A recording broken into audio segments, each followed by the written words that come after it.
Another cloudy night in downtown Cincinnati and a sparse crowd on hand tonight.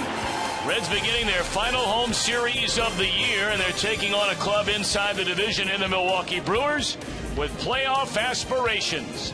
And hi again, everybody. Alongside Chris Welsh, I'm Tom Brenneman. Welcome, as always, to Reds Baseball here on Fox Sports Ohio. And, Chris, you were here on Saturday. Boy, I'm sure bummed out I wasn't here. But obviously a tremendous celebration, celebrating what has been so far a tremendous regular season, a 2012 Central Division championship season. Well, I think it was a matter of time, and all these guys believed at the time that they were obviously going to win the Central Division championship.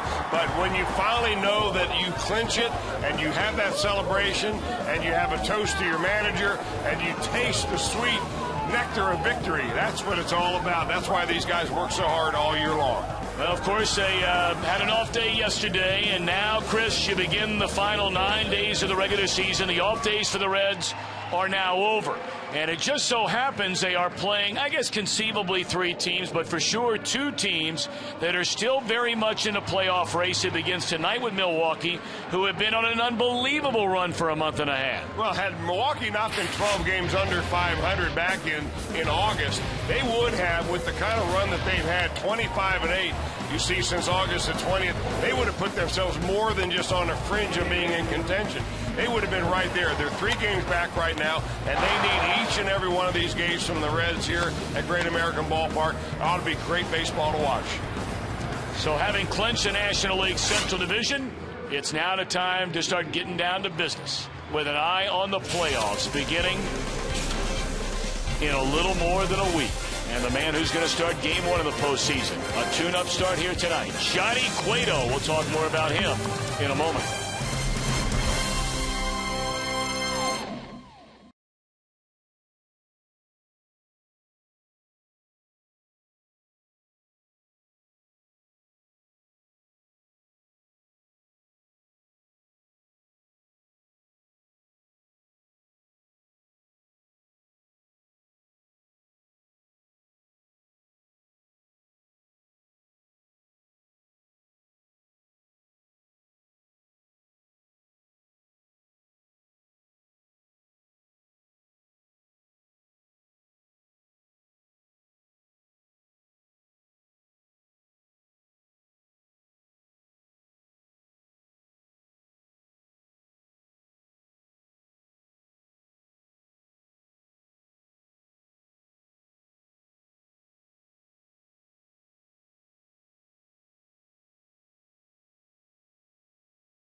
And the accounts and descriptions of this game may not be disseminated without the express written consent of the Cincinnati Reds.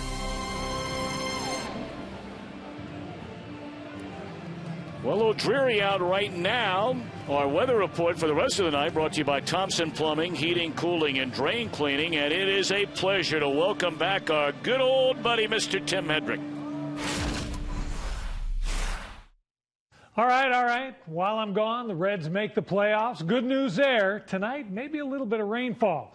They could play through a shower or thunderstorm. 67 down to about 65. Now, I'm a little rusty. So lob one in here. Not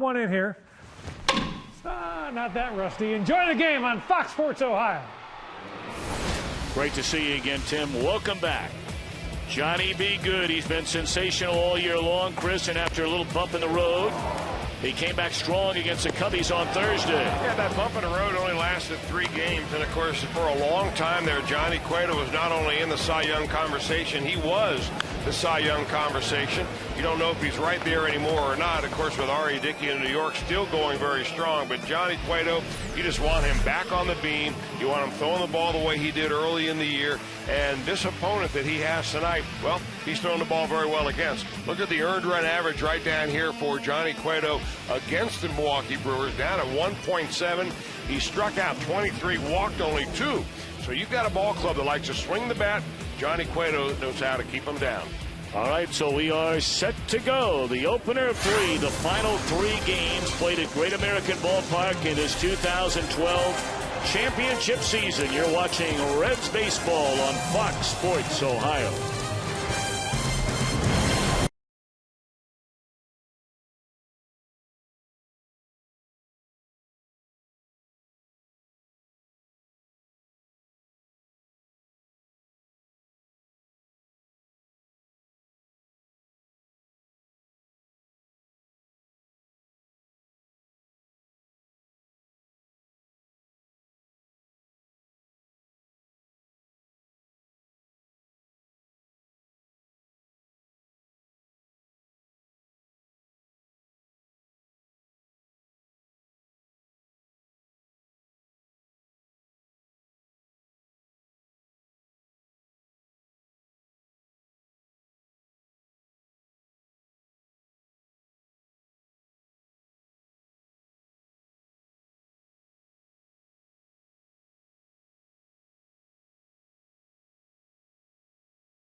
Ohio, brought to you by the 2012 Ford F-150 Motor Trend Truck of the Year.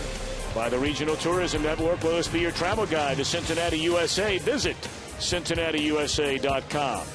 And by Skyline Chili, game time is Skyline time. Stop by your favorite Skyline Chili tonight.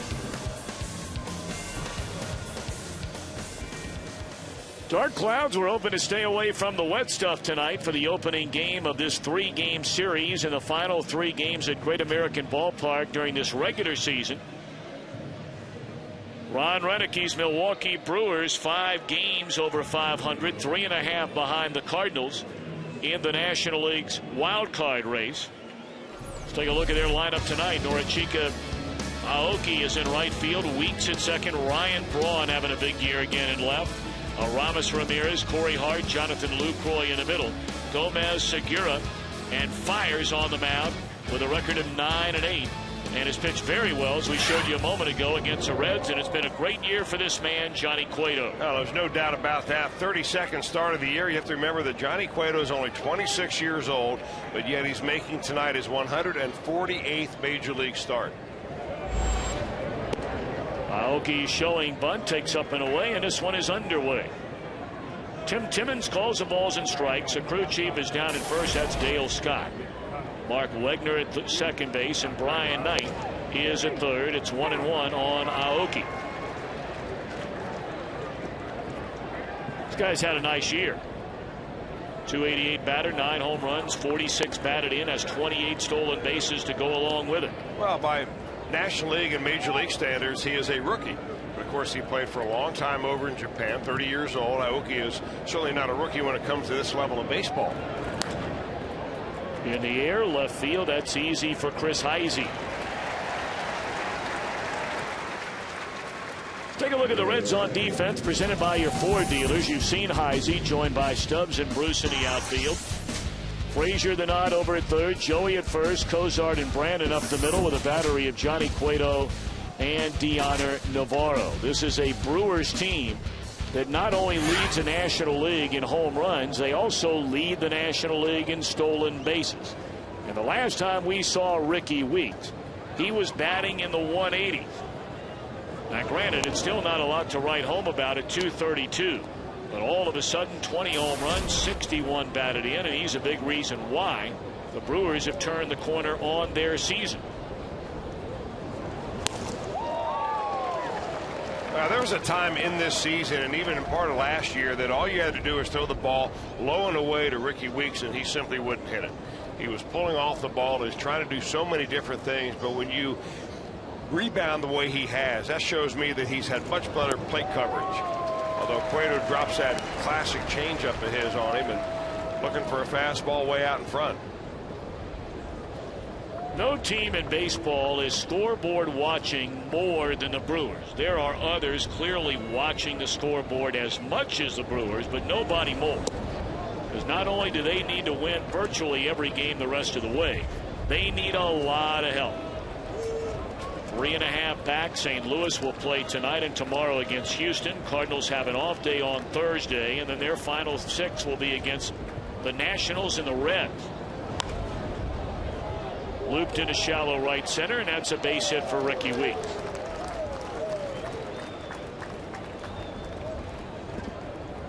Let's take a look at the National League wild card. The Subway Sub Prize on the line indeed. Atlanta doesn't have it wrapped up, but virtually has at least a spot wrapped up. Of course, they wouldn't want to hear about that after what happened last year. But you have Milwaukee, you have the Dodgers at 3.5, and Arizona and Philadelphia need a miracle.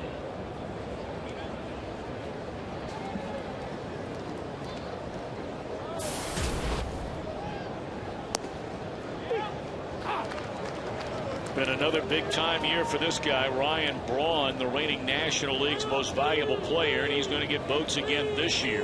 Well, he should. I mean, after all, he leads the league in home runs. He leads the league in runs batted in. A lot of these significant categories, he is either the leader or right up there. And to remember that he no longer has Prince Fielder hitting behind him. He does have a very capable right-handed hitter, Aramis Ramirez, who's made it easy for him. But look at just not the numbers you see right here, but the numbers of runs that he scores. I mean, he scored over 100 runs as well this year, in addition to those 40 bombs and 108 driven in. A lot of people predicted, after Ryan Braun spent last winter, denying and then fighting the charges that he had against him, that he had used performance-enhancing drugs, testosterone when he tested high, and that case was eventually thrown out essentially on a technicality, that he would just kind of shrivel up and die. And that did not happen at all to Ryan Braun. 2-2 on Ryan Braun. Well, you're not lying, though, about the guy behind him. I mean, Aramis Ramirez has had an outstanding career. It might be a career that puts him in the Hall of Fame one day. I mean, he's been that good for that long. But 50 doubles in a season? They knew when they signed him they were getting a good offensive player. Never in a million years did they think they were getting 50 doubles and nearly 100 runs batted in.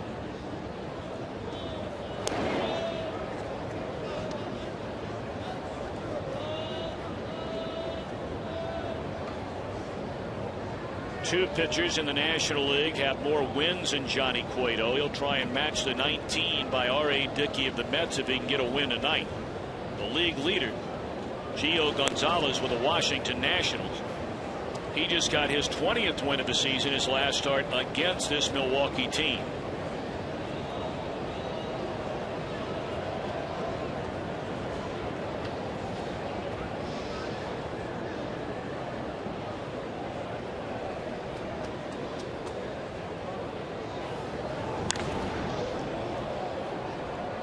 Still 2-2 to Braun. Well, you wonder how he got to that pitch. That ball was a good 6 inches in off the plate.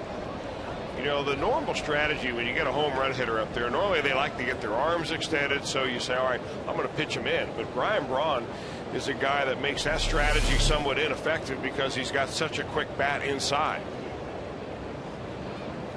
I mean, had that ball not had the run on it that it did, and Johnny Cueto's fastball has a lot of run. You leave it on the corner, he hits that with the solid part of the bat.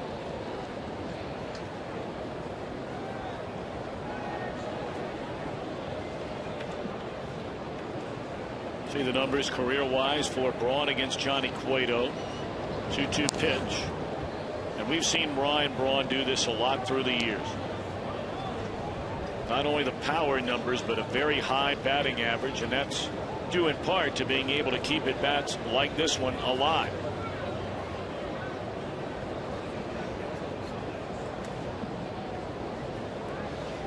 Weeks with 15 steals and 18 attempts. Pretty good lead over there, held on by Votto. And you got to believe he's running on an upcoming 3-2 pitch.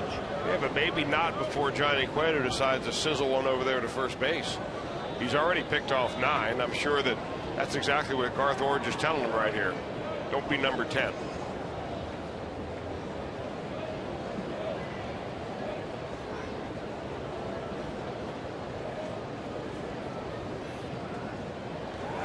You called it, Chris Welsh. You just got finished saying it. And apparently, if that's what Garth told him, it went one ear and out the other. I mean, he was definitely going on that pitch, and there's no real reason when you're running on a 3-2 pitch why you have to think to get a great jump, especially off a guy that has already picked off 9 runners on the season. Man, oh man, oh man. You know, when you shut the running game down like that, you just take the power right out of the ball club. And a power fastball takes care of the Brewers in the opening inning.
A 3-2 record filling in for Dusty so far, and his lineup reads as follows. He's got Brandon Phillips at second, Zach Cozart, then Joey Votto. Middle of the order, Todd Frazier in the cleanup spot. Jay Bruce in right with Chris Heisey in left, and a ladder third of Stubbs, Navarro, and Cueto. Against Mike Fiers. What a year this young man has had, making his 21st start. He's pitching one game out of the bullpen. He's a little bit old for a rookie, I guess, if you want to put it that way. 27 years old, but he's made the most of his starts this year. Forced into the starting rotation because of the injuries that the Brewers had. They've had 8 different starters make a start for them so far this year, but he's making number 21 tonight. And he's had a very good run.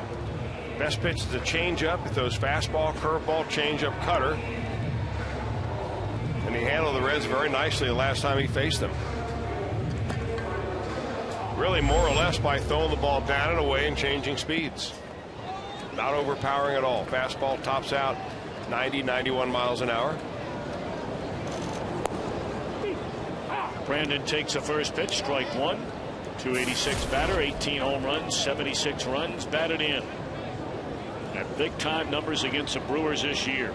Nearly a 350 batter.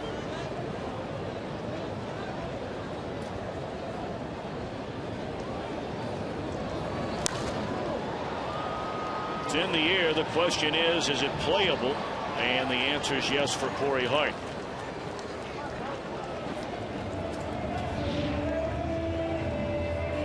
Our Farmers Insurance report card. The first 12 games out of sight for Mike Fiers. He struggled over the last 8 starts, which is ironic because really about his last 8 starts spanning about 40 days or so is when the Brewers are taking off. Well, you're exactly right about that. A lot of people are thinking, well, Mike Fiers has thrown now over 172 innings this year, more than he has ever thrown as a professional before. They're wondering, has he hit the wall? And he insists that he has not. He got blasted in his last start, went 3 innings, gave up 3 runs. But he says, you know what, I'm fine. I just need to be able to get the ball where I want to.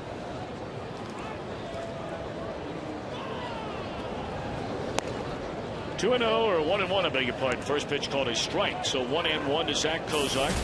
243, 15 home runs, 34 runs batted in to go with 32 doubles.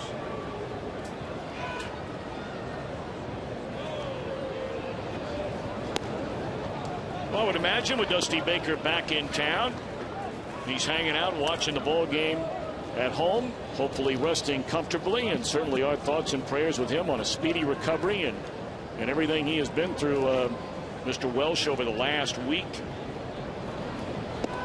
Well, I'm sure, Tom, that he's glad to get back to Cincinnati. He's glad to get back out of the hospital, number one, back with his family, I'm sure, surrounding him here, back with friends and people that are his support group. They all love him. They want him back here at the ballpark on a daily basis. So we wish you a quick recovery, Dusty, and come back strong. There's ball 4 to Kozart. And by the way, for those who weren't with us during Reds Live tonight, Dusty Baker was admitted in Northwestern Memorial Hospital in Chicago a week ago tomorrow, originally for an irregular heartbeat. And then they found out that he suffered a mini stroke. Immediately treated by the hospital stroke team, and that's a great medical facility there in downtown Chicago at Northwestern. Came back to Cincinnati on Sunday, and his condition has improved dramatically. Joey Votto looks at ball 1, with the hope being that Dusty could return for the final series of the year, and that will begin Monday in St. Louis.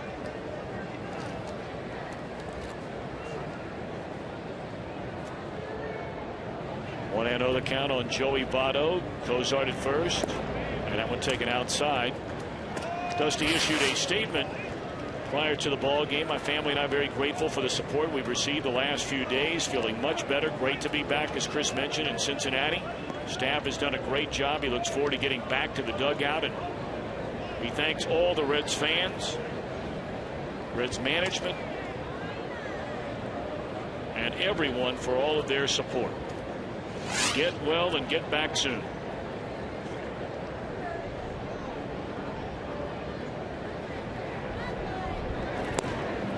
2-1 to Votto.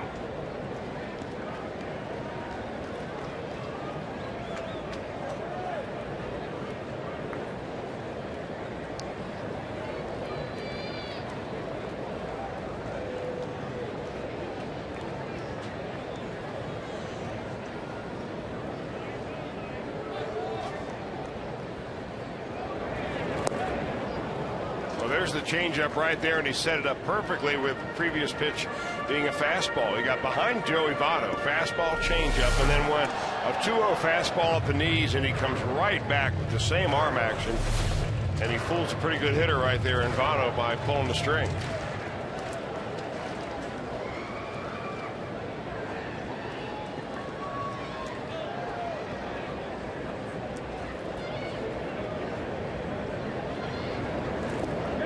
Started 2 on the breaking ball, and he went around, says the third base umpire Brian Knight.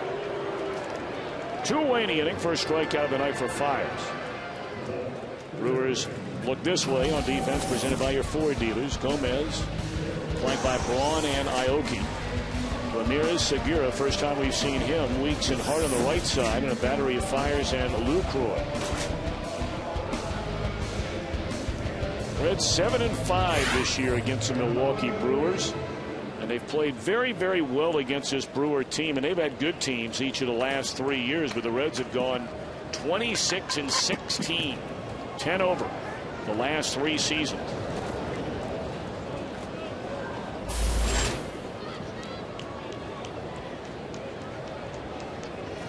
Of course, this time last year, the Brewers had all but sewn up the National League Central Division Championship themselves.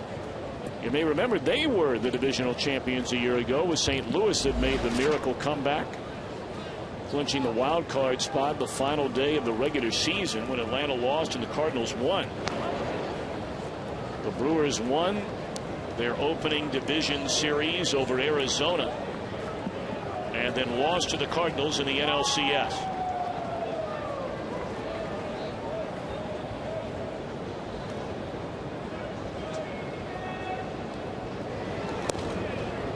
To an 0 to Todd Frazier.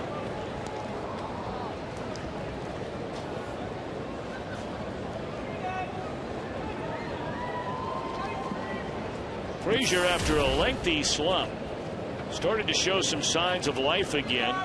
Had 3 hits and 9 at bats with a couple of runs batted in over the weekend against the Dodgers.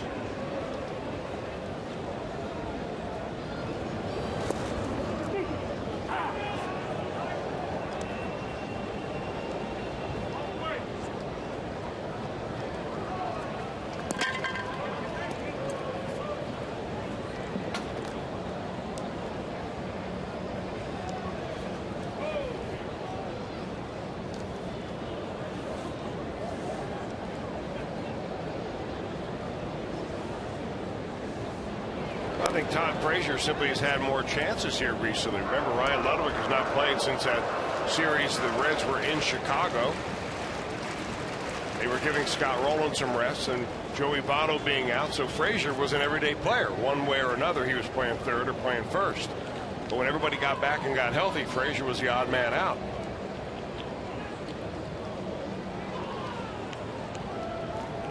Two and one to Frazier. Well, he had a pitch to hit right there and fouled it back. Yeah, I think he just got better snap in his swing right now. There was a time there that he really was tired, and he would tell you, yeah, I'm tired, but I'm getting the chance to play every day in the major leagues. I'm certainly not going to go in and tell my manager I don't want to play tonight. And this is the biggest adjustment I think the young players make. You look at a veteran Scott Rowland, that, you know, the minor league season ends September 1st. If you want to be a big leaguer, you've got to play the entire month of September. If you want to win a World Series, you've got to play one more month beyond that.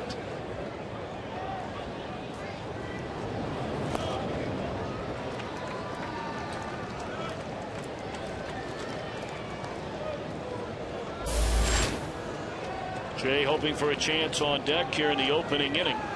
Zach Cozart, the runner at first, 2 are out. It's 3 balls and 2 strikes on Frazier in a scoreless game.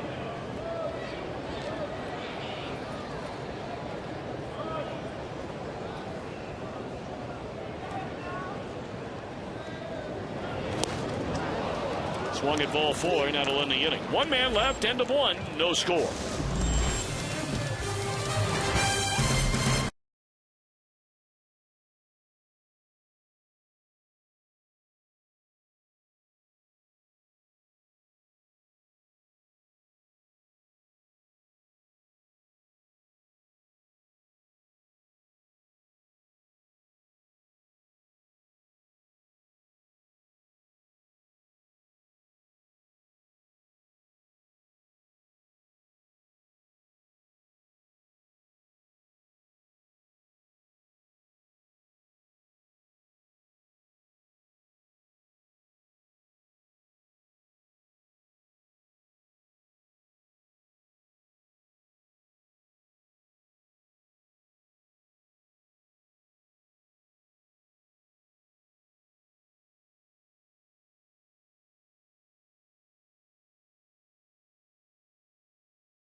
Main thing is you want your team healthy, and that to me is the first and foremost importance of this thing. We want to go into the playoffs as healthy as we can be and as ready as we can be, and that's that fine line of intensity, of at bats, of innings played, of pitches pitched that we got to continue. And at this point, we're going to try to win every ball game we can. Part of our Elk and Elk storyline brought to you by Elk and Elk. Serious lawyers for serious injuries. Call 1-800-ELK-OHIO. It's exactly what you said during Reds Live tonight, Chris Welsh, as Ramirez taps one down to Frazier. That's the first out to begin the second inning of this scoreless game. I mean, you really like to get your regular guys now, as Chris said, healthy and on a run. And whether that begins as early as tomorrow. Ryan Ludwig still out, being bothered by that groin you mentioned, suffered in Chicago. Scott Rowland, A-OK and ready to go. Well, I wish I could say I was originally with that thought, Tom, but I know a good idea when I steal one. I stole it right from the main man, Dusty Baker. A little while ago, you remember maybe the Chris's checklist where we had Dusty's to-do list of what he wanted to do with about 3 weeks left in the season. Looking like that they were going to clinch at some point. What did he want to do? Number one, he wanted to get everybody healthy. He wanted to give his guys a rest and then get them on a roll. And I think that's the last order of business for Chris Spire and Dusty, to get this team kind of on a roll where they show up to the ballpark like they did have all year long, expecting the win and pulling away with the wins. Did you just allude to the checklist? I did. Was that the last one you did? I was the last one, I think, scheduled for the year. Been a while. Tapper to short. Cozart charging on the run, and Votto scoops it out of there. 2 away. Well, I'll tell you what, Joey Votto picks more of those out of the dirt than he really gets credit for. This infield really doesn't give him a lot of opportunities to show off what a good scooper he is, but there's actually a stat for that. And Votto is among the best in the league.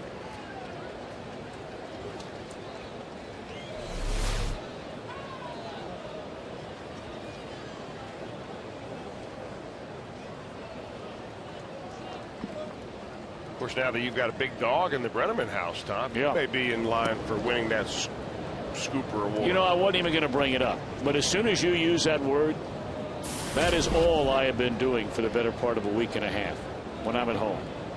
That's all right. It's part of the deal. A large part of the deal. 1-1 on Lucroy.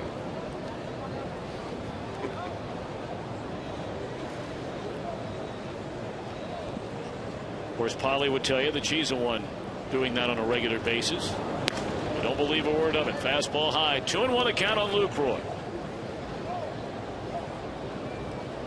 Well, probably a good thing that you both pitch in. That's right. Before you step in. And there's been a lot of both. 1-2-3 inning for Johnny Cueto. 3 ground balls to the left side, handled by Frazier and Cozart. Reds will bat in the bottom of the second inning. No score.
State Centers for Sight.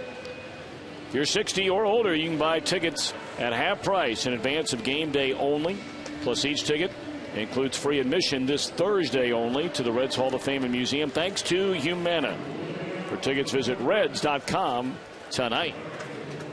So a night game tomorrow, again at 7:10, and then the home finale, a 12:35 game here on Thursday afternoon. After a lot of cloud cover, we're getting a little break. Catching a glimpse of the moon high above Great American Ballpark for the first time. Jay Bruce to lead things off, bottom of the second inning, and fires, delivers, strike one. 34 home runs. Jay is 3 runs batted away from an even 100 on the year. Well, you'd love to see him get it.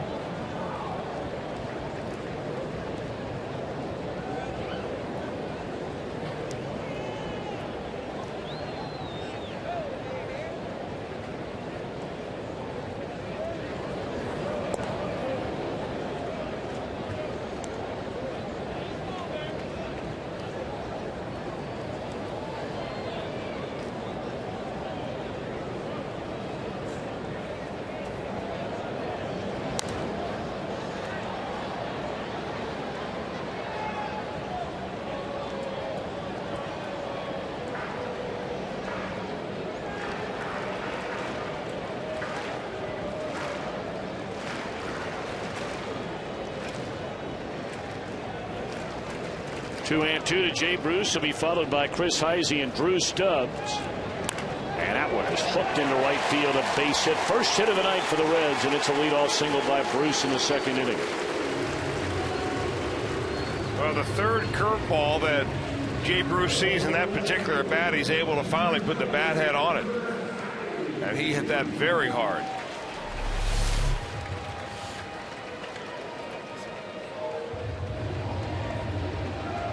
It's one of those line drives. We don't get to see the very end of it, but it hit right at where the infield grass breaks into the out, or is cut for the dirt. I remember Ken Griffey Jr. used to tell me that he's really going good when he starts hitting line drives, especially in batting practice, in those spots, right where the outfield meets the dirt infield. You would normally think a guy's going good when he's hitting home runs in batting practice, but that is not the case. At least not with one of the greatest home run hitters of all time.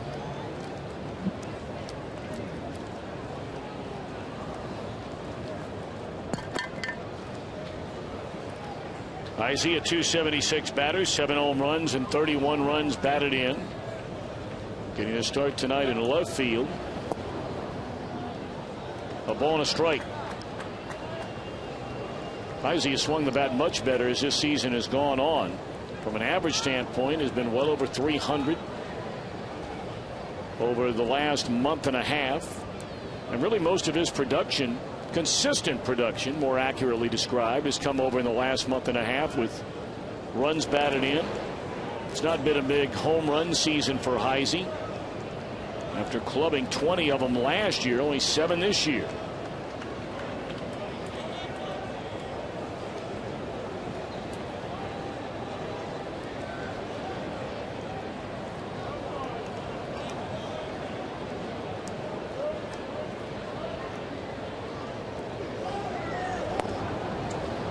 I think, you know, we've talked about it earlier in the year, Tom, that Chris Heisey, when he came into spring training this year, he really tried to reinvent himself as a hitter.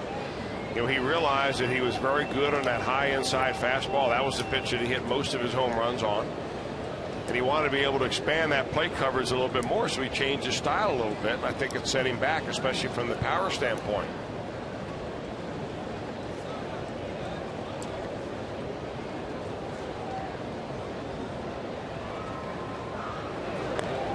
We've seen a number of different stances really from Heisey so far throughout the year. But as a guy stands in the batter's box and he stands upright like that, he tells me first of all he likes the low pitch, but if he holds the bat as flat as Heisey does, see how flat that bat is, he's telling me he also can get around in a high pitch.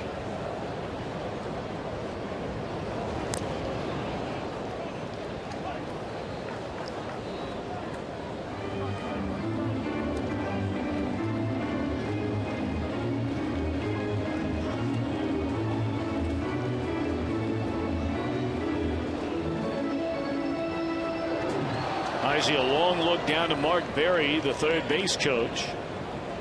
Bruce bluffed going the first pitch of the at-bat. Now 2-2 on Heisey. And it's into center field. And Bruce will advance 90 feet. The Reds have the first two on to begin the second inning. And Drew Stubbs coming up. Now watch Heisey as he swings. You're going to see him put his foot down way early. We didn't get to see it, but he put his foot down really early on that pitch to make sure that he wasn't late. Didn't want to get beat on a fastball. And he gets that foot down, keeps his hands back, actually double steps that time. And he gets that slow breaking ball, is able to drive it back up the middle. Good job of keeping in balance right there after he made one stride and then actually had to make another.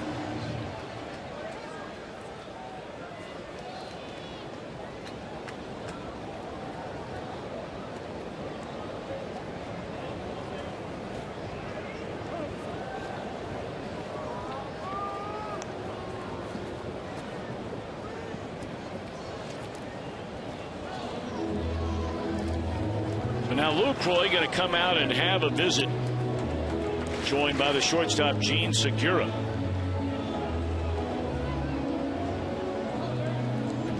Hard single to right by Bruce, a soft single to center by Heisey, and there are two on for Stubbs. Batting in the 7-hole again tonight. Ball one.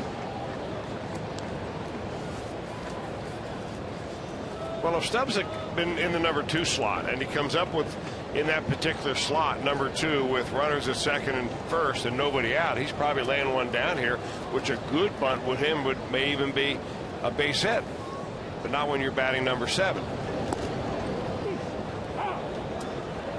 Took a fastball on a 1-0 pitch right down the middle for a strike there. 1-1 to Stubbs.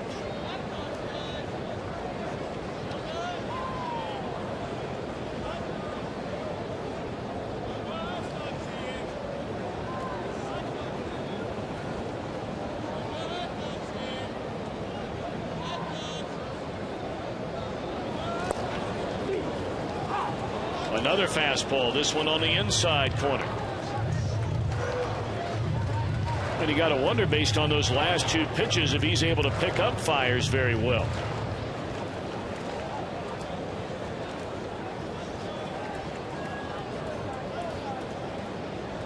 Bruce and Heisey aboard, nobody out. 1-2 on Drew Stubbs. A look back to second. A second look, a third look. And Stubbs able to hang around by fouling it off. When I say the reason he wouldn't be bunting, I didn't really complete the thought, Tom, about it. Had he been in the number 2 slot, come up first and second, nobody out, you bunt because you move the runners over. Now you got 3, 4, and 5 to drive them in. But when you're in the number 7 spot, you wouldn't want to bunt for your number 8 hitter who they could pitch around. And now you've got the pitcher coming up.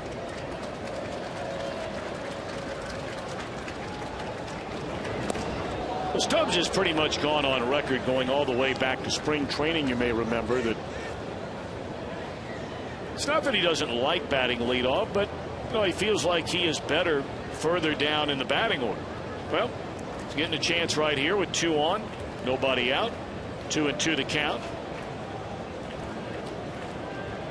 And really, ever since Brandon Phillips went back to that top spot in the order, Stubbs more times than not has been right around this area in the lineup when he's been in there.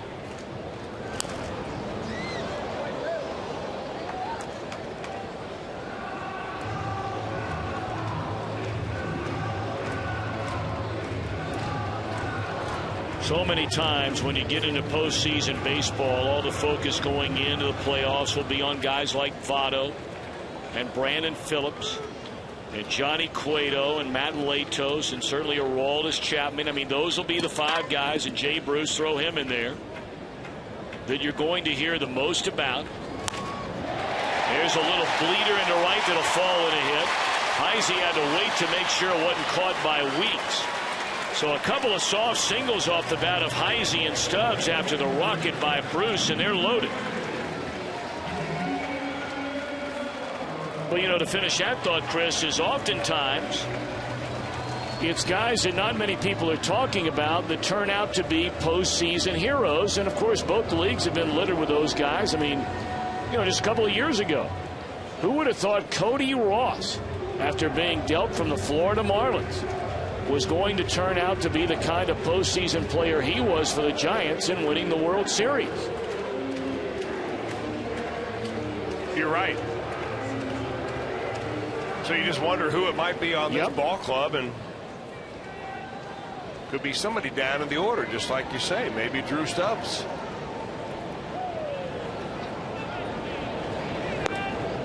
Ball one to Deanna Navarro. Or if you're Deanna Navarro, you can really afford to wait in there and get a good pitch that you can handle. Key right here is to kind of take a page out of Joey Votto's book, which is don't make an out early in the count on a pitcher's pitch that you're not looking for. They'll give up a run to turn a double play. Navarro's done a solid job since being brought up from the minor leagues. Not only behind the plate, but has swung the bat pretty well after initially a slow start. Couple of home runs, 3 doubles, 8 runs batted in limited playing time, spelling Ryan Hannigan.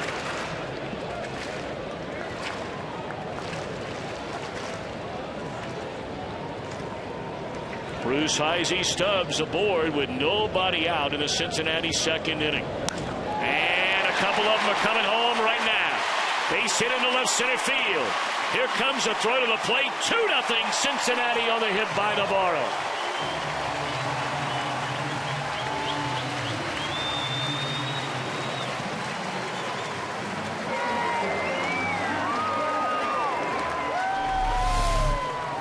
Well, the kind of hits that the Reds have had this inning really have to be very pleasing to the hitting coach, Brooke Jacoby. Little inside-out swing, the same for Drew Stubbs.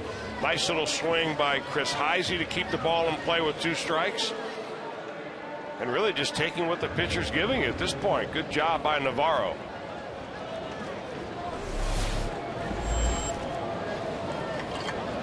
So now Cueto will be asked to put down what would be, if successfully accomplished, his 17th sacrifice of the year. Breaking ball got away from Fires. Ball 1.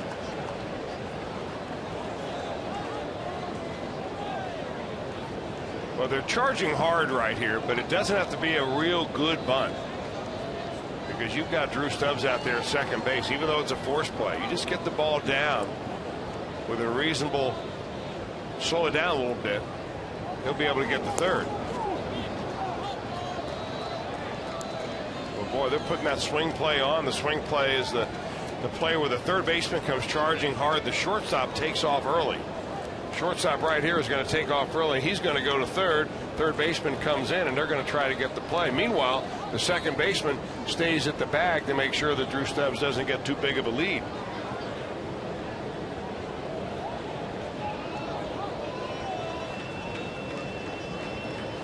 We're going to see over the next 3 days the Brewers trying to dot every I and cross every T.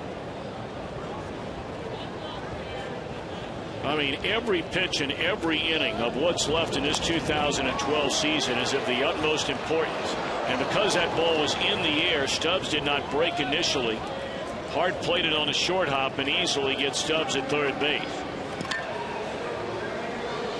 And this is not an easy kind of team for the Brewers to play. You know, you play the first place team, which is a team that is used to winning. They're still going to throw their best pitchers out there on you. They still have the best bullpen in baseball. And they're playing at home. And you, meanwhile, the Brewers, that is, have to come in here and you have to take at least 2 out of 3. Meanwhile, you look at the scoreboard, and St. Louis Cardinals, your main competition, is playing Houston, who not only has been decimated by trades and players no longer there, but they have been just killed by injuries in the last couple of weeks. What once was a bad team is now even worse.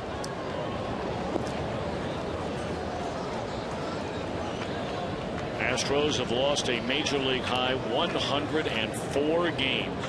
They are 42.5 games out of first place.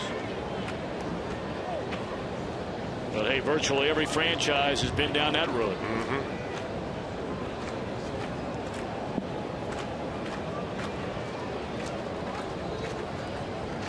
Barrow and Cueto aboard. 2 in, 1 out for Brandon Phillips. He fouled out to Corey Hart his first time up. Looks at a fastball, even a count of ball and a strike.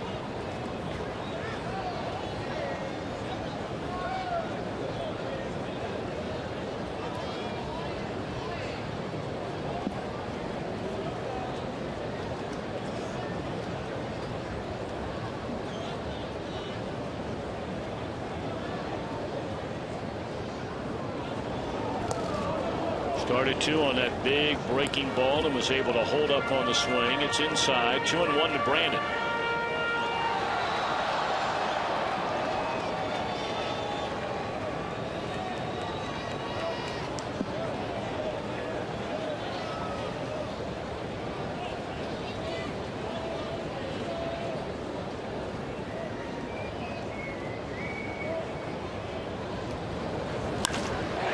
Ball is crushed. A 1-hopper into left.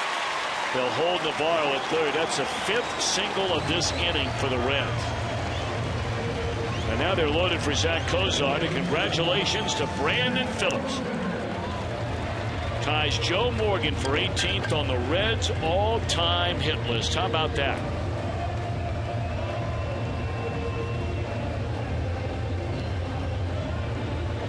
And that's a number of hits wearing a Reds uniform. And hold on a minute now. Paul Lessard is trotting out to second base. And squatting out there at second base is Johnny Cueto.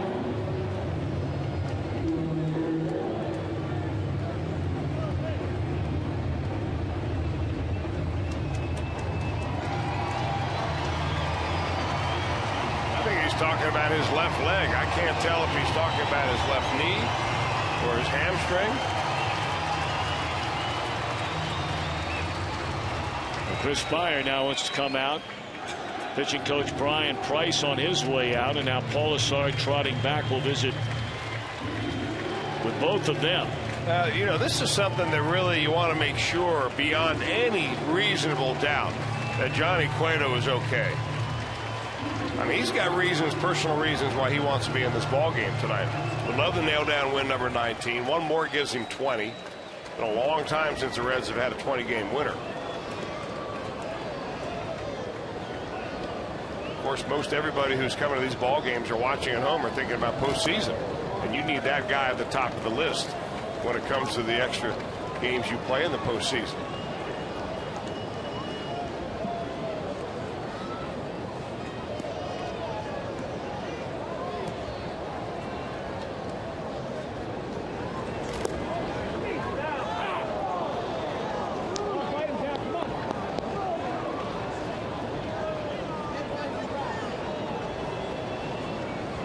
They will not be scoring Johnny Cueto on a base hit to the outfield here unless that ball goes over the wall. You're right. 1-1 on Cozart. Bases loaded, 1 out. And a ground ball down to third. Ramirez for 1, and the throw is a double play, and that'll end the inning. We're going to keep an eye on Cueto. Reds get 5 hits. They scored twice and lead 2-0.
this season, and right now you can take a trip back through each and every one of them, reading who we named the MVP of each victory. Plus, you can chat with our main man, Hall of Famer Hal McCoy, right now and in the postseason. Just go to our Game Connect feature and click on Game Talk, only on FoxSportsOhio.com. So Hal McCoy will be there during the entire Reds run in the postseason. We're hoping that's banging on the door in November. Johnny Cueto going back into the dugout after the inning came to an end. Everybody wanting to make sure that he's all right, and apparently he's not worried about it at all. So let's go.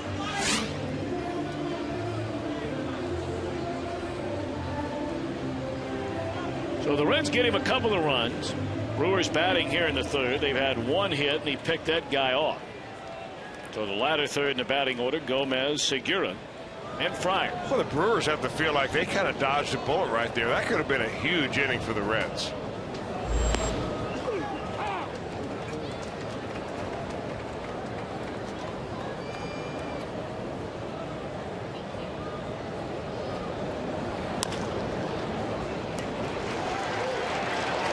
Gomez and Tapper down to Frazier. The Reds at Fox Sports Ohio would love to wish a very happy 85th birthday to a lifelong Reds fan over in Muncie, Indiana.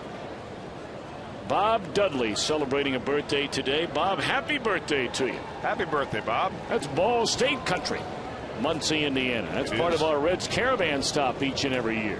That's a good stop.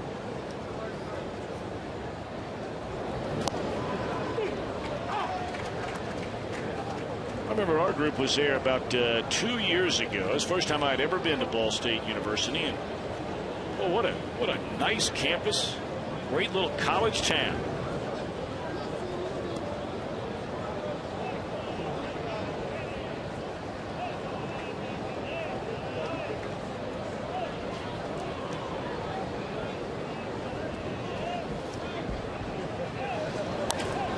Slow roller. Frazier will cut off Kozar.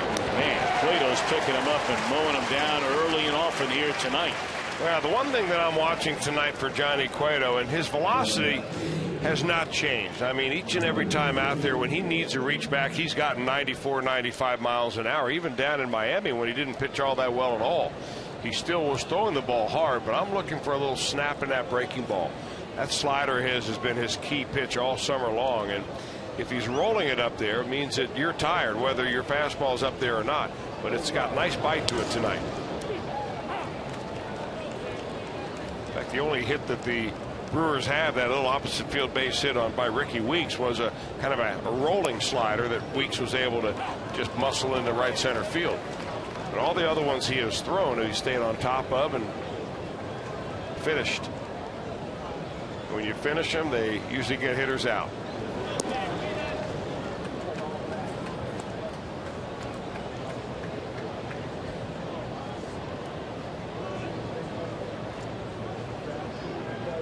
One and two on the pitcher. Fires, trying to make it back-to-back perfect innings is Cueto, and that breaking ball not chased by the Milwaukee pitcher, and a 2-2 count.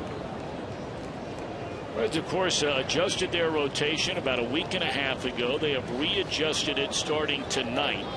Mike Leake was supposed to have started the game tonight. But Dusty Baker and Brian Price and the entire staff rearranging it yet again and getting everything lined out for what looks to be the lineup in the postseason for the Reds. Phillips with time, inning over.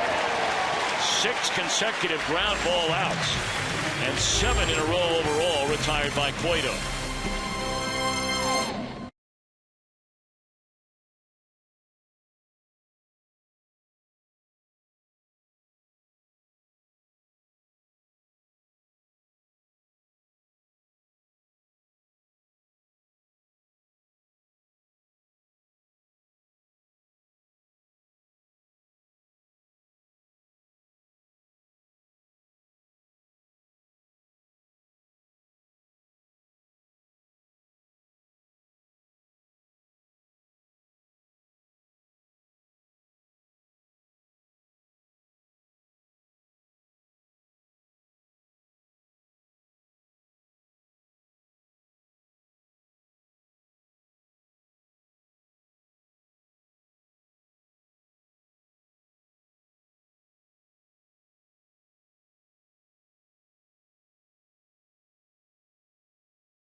Reds.com at bat 12. Text at bat 31826 or visit Reds.com for details. If a Reds home run hits that Toyota sign during our game, Ray Thornberry of Bellevue, Kentucky, will win the beautiful new Tundra on display here at the ballpark. Register for your chance to win it. You're running out of time. You better get over there tomorrow. Just stop by your Cincinnati and Northern Kentucky dealer.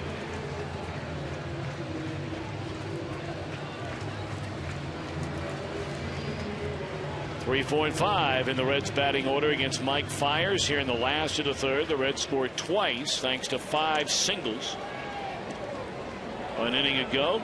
Votto, a strikeout victim, his first at bat tonight.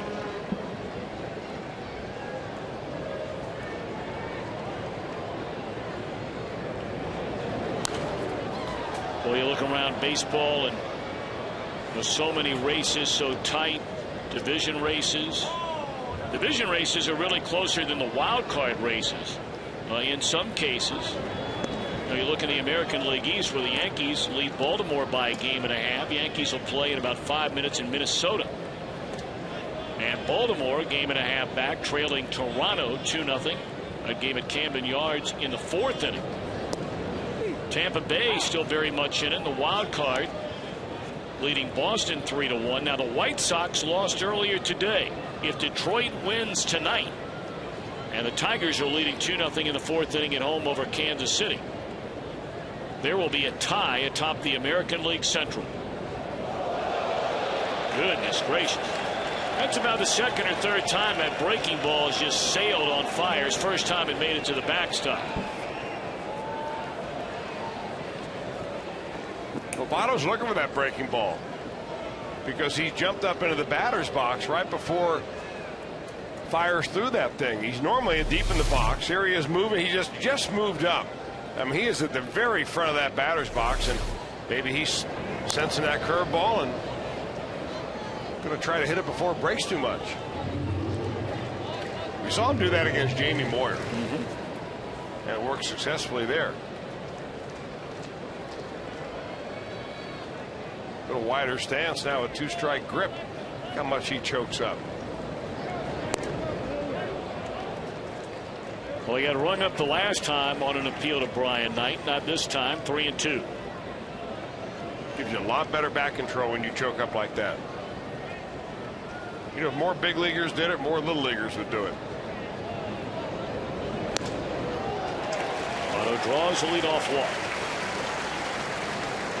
Fiers, despite saying that he's not tired, for the second start in a row now, in fact, it's been more than that for him, has really not been able to locate his pitches. When the Reds saw him last, he rarely missed a spot. I mean, he was right on top of his game.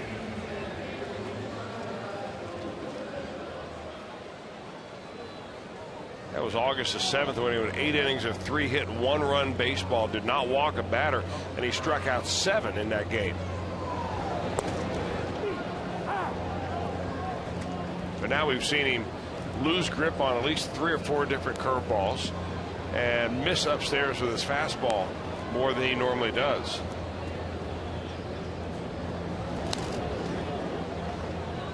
Oh, and 2 on Frazier. He struck out ending the Reds' first inning. Boy, you'd like to have that one back.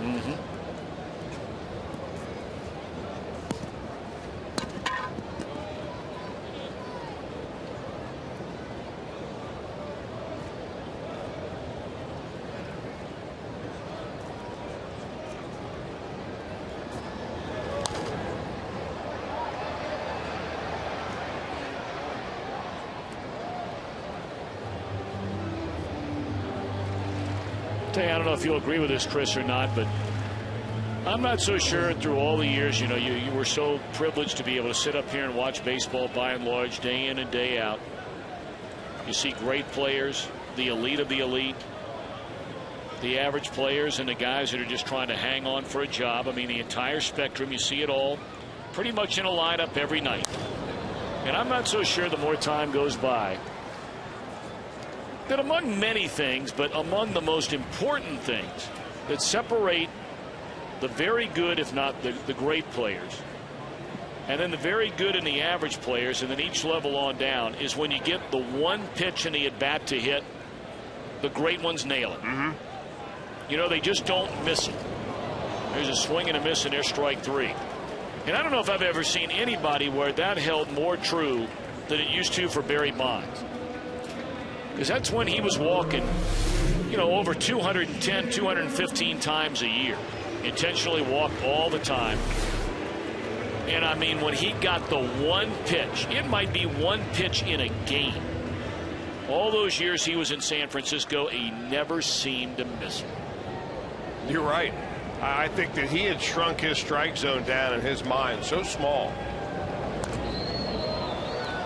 that he recognized the pitch coming out of the pitcher's hand so early that he just realized that it wasn't going to be a strike, or it wasn't going to be a strike that he wanted.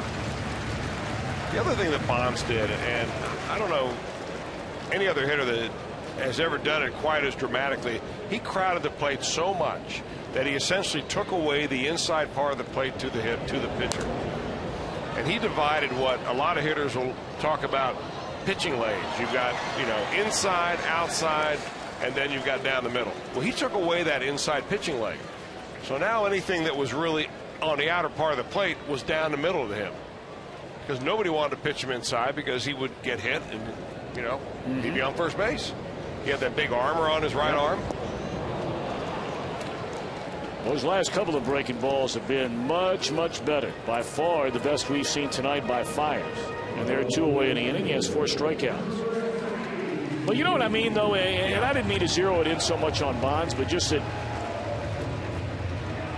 And when I say miss it, I hope everybody understands. I'm not talking about swinging and missing it. I'm talking about, like you alluded to with Frazier there a moment ago. You foul it back. Foul it off, or you hit it just underneath it, and you hit a sky-high fly ball to center field, which the real great ones, they hit at 440 feet. And I guarantee you, you know, we have seen tonight with Frazier in each of his first 2 at-bats tonight, he has had at least one really good pitch to hit in the at-bat. Yeah. And tonight you could just be an off night. But the guys over the course of an entire season, and then season after season, that when you look on the back of that bubblegum card and their averages or their home runs or their runs batted in, you know, when they get the pitch in the at-bat, they just knock the cover off of it.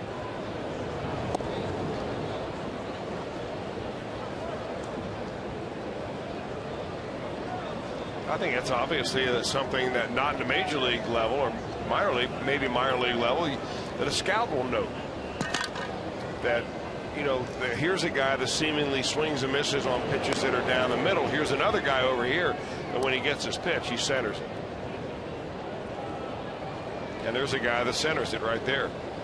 More often than not, Joey Votto. No doubt about it. And a guy like Votto is going to get oftentimes more than one pitch to hit in an at-bat because of the ability to keep at-bats alive.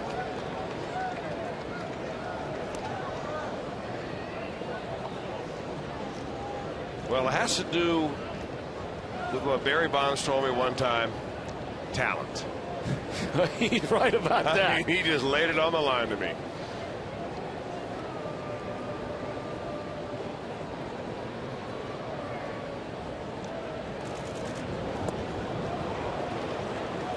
There's a swing and a miss, and that'll end the inning. After a leadoff walk, Fiers, fans aside. We move to the 4th. Reds lead 2-0.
Showdown, 5-0 team, Summit Country Day against Cincinnati Hills Christian Academy. Ryan Giesenslaw, Dave Lapham, Natalie Taylor will bring you all the action beginning at 7:30 Thursday night on the Road to Glory, only on Fox Sports Ohio.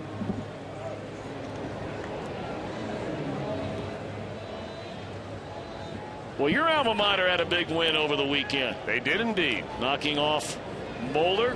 They were nationally ranked, were they not, Moeller? Number 9 in the country. And St. Xavier took it to him. Well, how good is high school football in Cincinnati when you are ranked in the top 10 in the country and you lose in your own division? You're right about that. Your own league. And there is still one nationally ranked school right here in Cincinnati, Coleraine. Yeah. They are ranked, I think, number 14 or 15 or something like that in the country. Tom Bolden's Cardinals, another big year. Johnny Cueto 0-2 on Aoki. And a fastball is up. Reds with a 2-0 lead. Cueto allowed a 1-out single. A little flare by Ricky Weeks in the first inning. He promptly picked him off.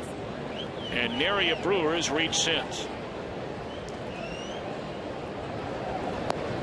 Strikes out Aoki, and that's 2 of those tonight for Johnny Cueto.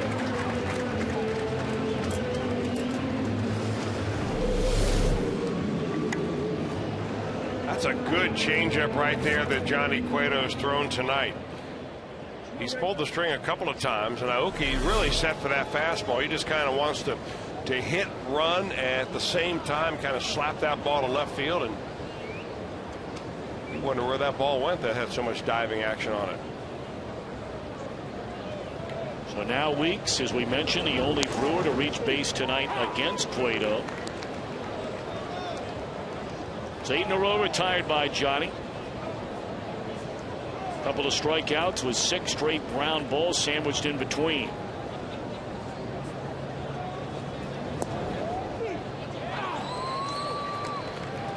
The Brewers have played such good baseball.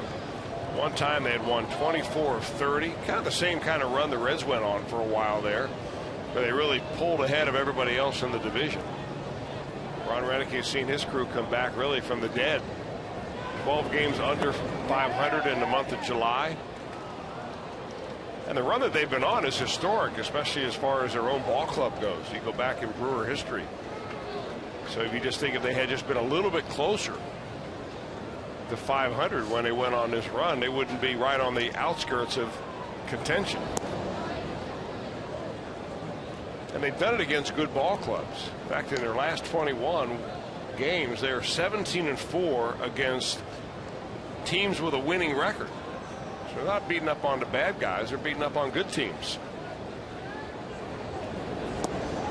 On swinging his Weeks. Back-to-back strikeouts here in the fourth for Cueto, and that's 3 overall tonight. That's another thing, Chris, and obviously with the Reds having clinched, you know, you and I have a chance to kind of reflect back on not only your own season, but seasons past when you weren't going to the playoffs. And you and I talk a lot about it. And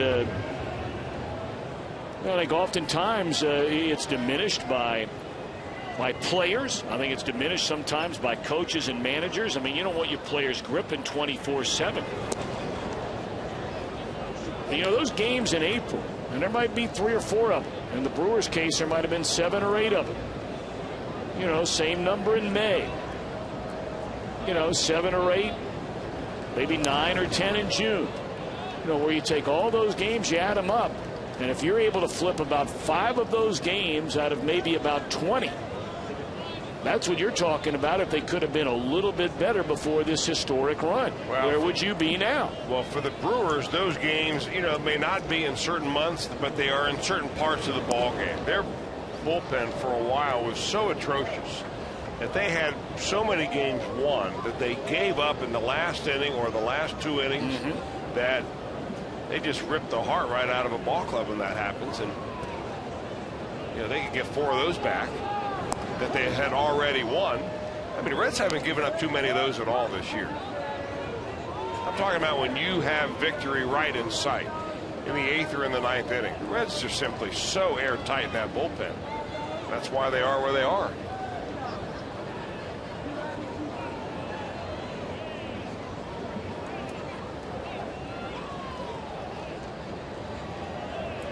3-1 on Ryan Braun. He struck out his only time up tonight. And he chased a pitch up. Off speed, 3-1.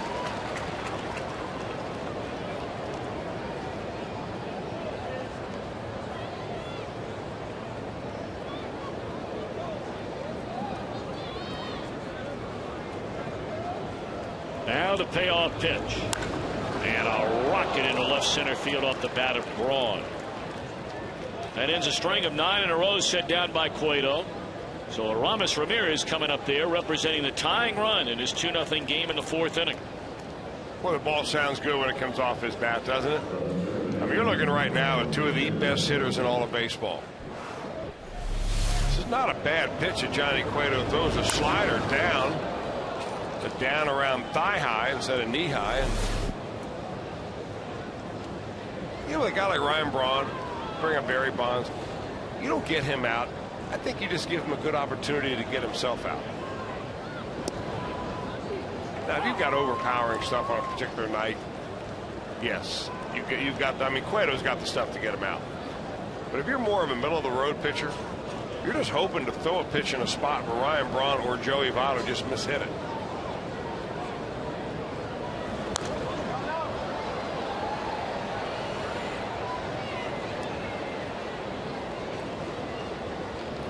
At 2 on Aramis Ramirez. He bounced out to Todd Frazier, leading off the Milwaukee 2nd inning. This guy's turned himself into a really good off-speed hitter.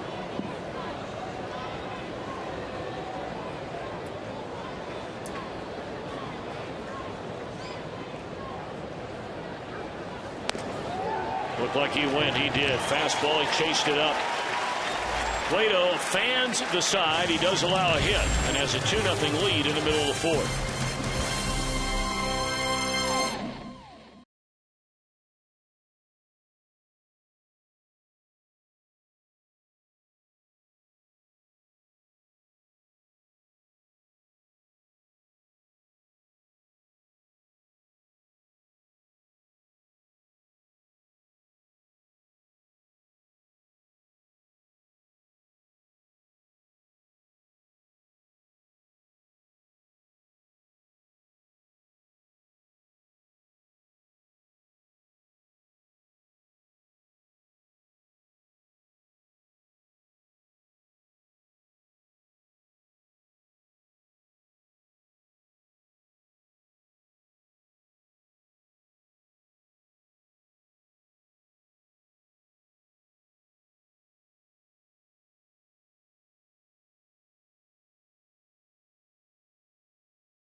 By JTM Food Group, creating great dishes together with the food service industry for over 30 years.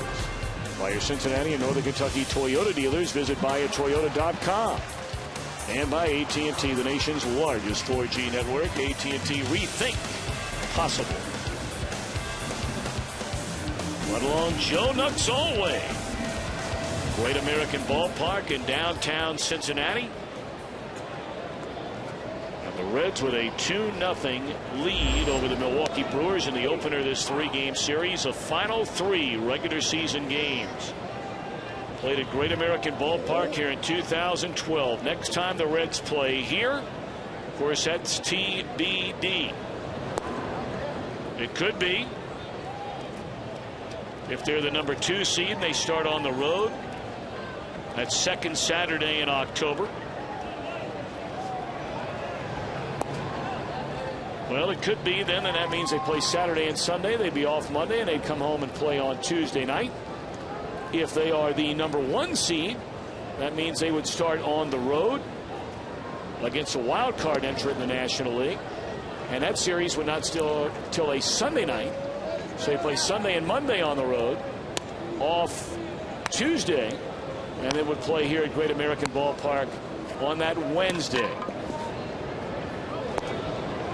3-2 on Stubbs. No one knows, obviously, who they're playing.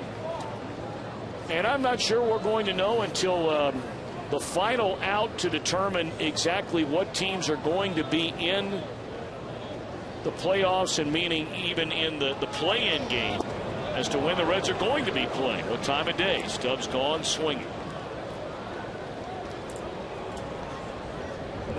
That's 4 strikeouts in a row for Mike Fiers. He's got 6 of them overall. He had 2 in the first inning. Kind of an odd looking line if you're looking at your scorebook. You got 2 strikeouts in the first with a walk. You got 3 strikeouts in the third with a walk. In the second inning, he gave up 5 hits, 5 out of 6 batters. 7 batters that he faced. Ended up with base hits. Weird. Well, the biggest hit of the night so far belongs to Deanna Navarro, with the bases loaded and nobody out after those singles by Bruce, Heisey, and Stubbs. He shot one into left center field, knocking in the lone 2 runs in this game.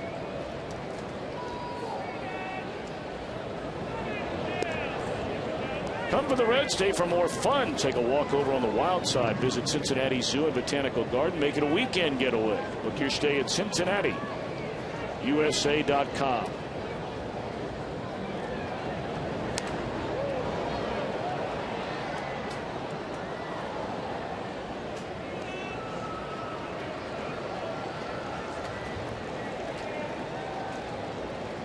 Cardinals, by the way, have jumped out to a 1-0 lead. They now bat in the second inning at Houston. They scored their run in the first.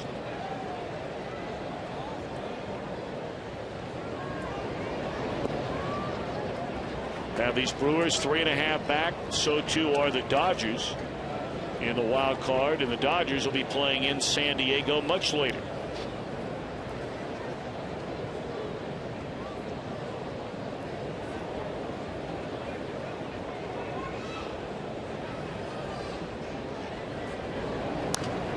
And again, it goes to show you just never know. When we saw the Philadelphia Phillies and they were getting on that big time run, and everybody said, look out for the Phillies, look out for the Phillies, especially with their schedule. They were going down to Houston, you may remember. They went and played in Houston and lost 3 out of 4 games. And that pretty much, if not to a complete halt, it threw the major league brakes. Boy, you're not kidding on about the Phillies that. being able to stay in the wild card race, and really at 5.5 back, still mathematically possible, but highly improbable. But that was a series, at least late in the year, that really hurt.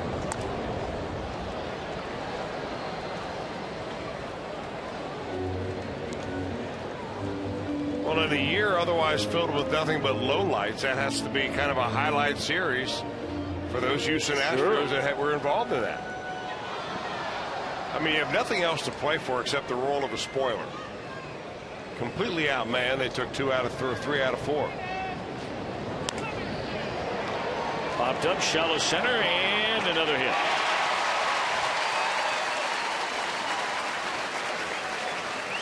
Reds have had a number of those tonight. Not struck all that well. Heisey and Stubbs in the 2-run second inning, and now this one by Navarro. You know, I don't know if they all even out or not, but if you ask a hitter, I bet if you ask Deanna Navarro, he'd say, no, I'm still owed a few more, meaning line drives that didn't find a hole. Of course, pitchers, on the other hand, would have the complete opposite view. Sure.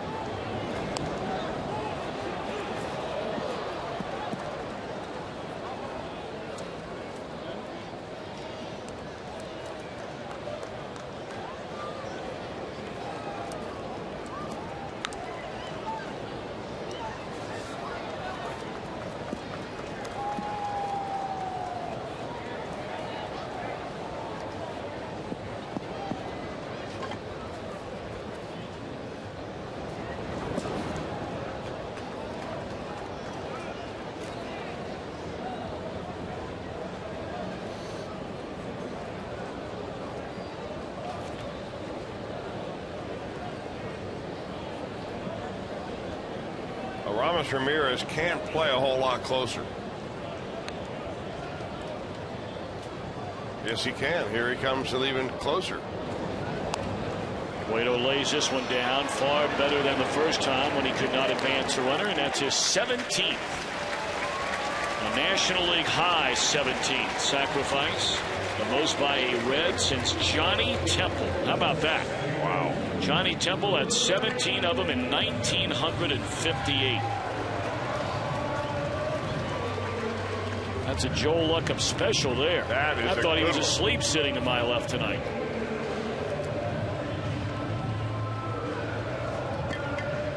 Oh, that would be me to your right. Oh, I'm sorry. You do look a little tired.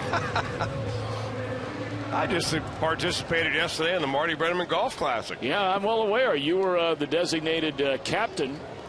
You're the team owner. My team. And I paid my hard-earned money to try and help the Reds Community Fund. Well, you did expecting to have a winner.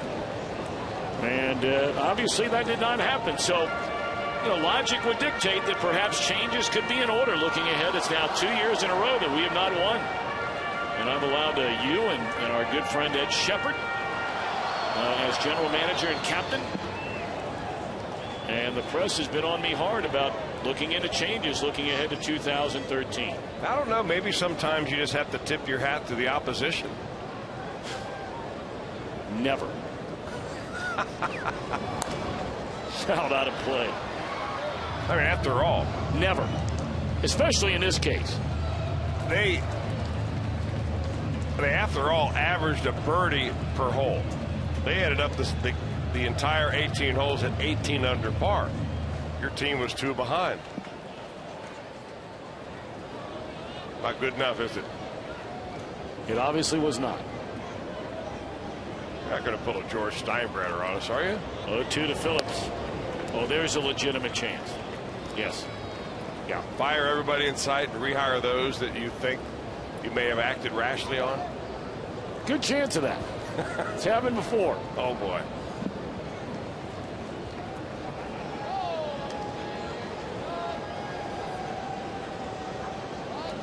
Navarro out there at second, 2 away, and Phillips waits. Wide to third, we'll do it again. But that was a great time had by all. The weather was so blessed with glorious weather out there. At Belterra Casino and Resort out there in Indiana, right across the border. And I know you love going over in Indiana. Some beautiful country over there. Well, you're not kidding about that. You're atop the rolling hills. They got Hidden Valley over there and looking down, and it's beautiful.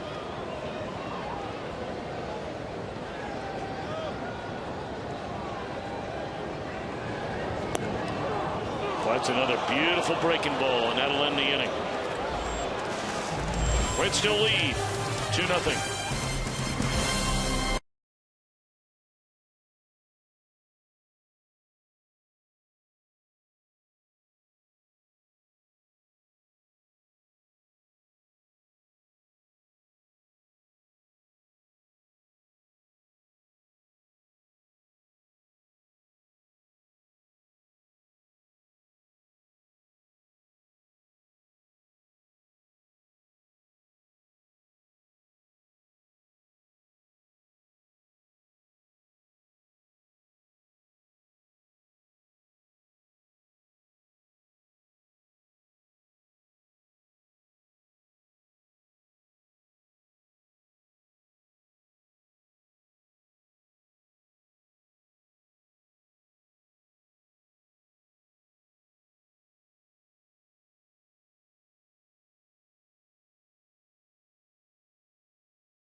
Half-price student tickets in September, thanks to First Student.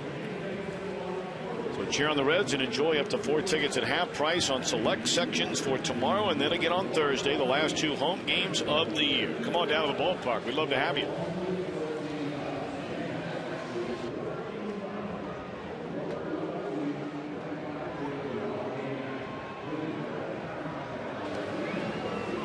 Top half the 5th inning, 2-0.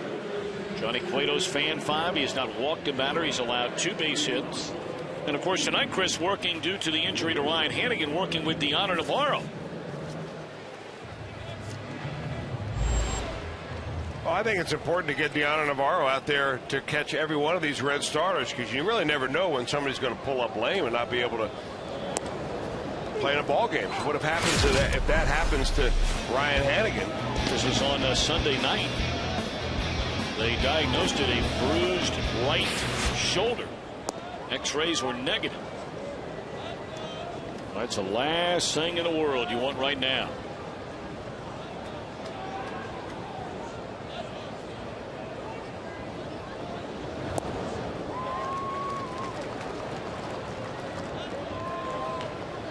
Hart, Lucroy, and Gomez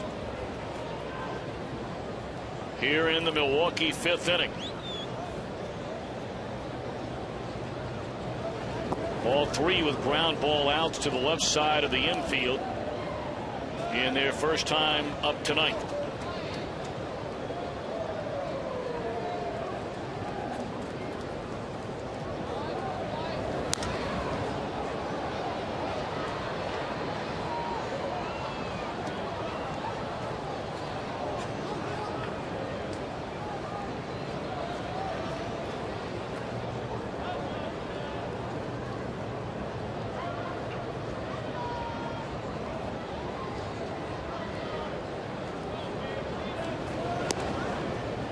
Three and 2 on Hart.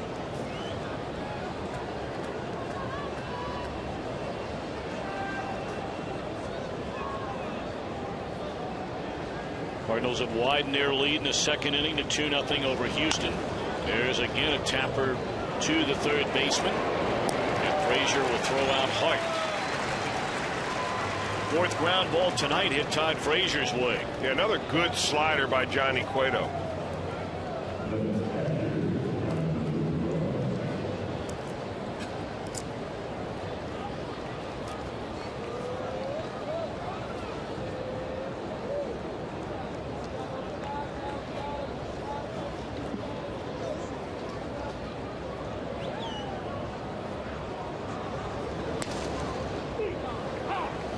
Strike 1 on Jonathan Lucroy.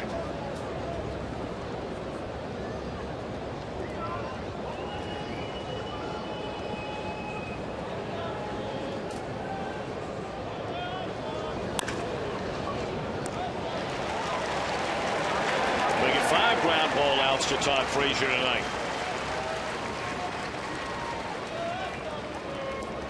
We mentioned ground ball after ground ball after ground ball. He had a run there in the 2nd and 3rd innings of 6 in a row. Yeah, Johnny Cueto on the year averages ground balls to fly balls about 68% ground balls. So he's on top of it tonight. That's always a good strategy in this ballpark. Although now that the weather's cooled down, ball doesn't seem to be carrying here. Plays much fairer here in April and May, and really in September, once you get into the cooler nights in September. Boy, there's a time there when the heat index is way up. That wind is blowing out of the west right down the river. Boy, you just be able to pop one out of here with a half a swing, seems like.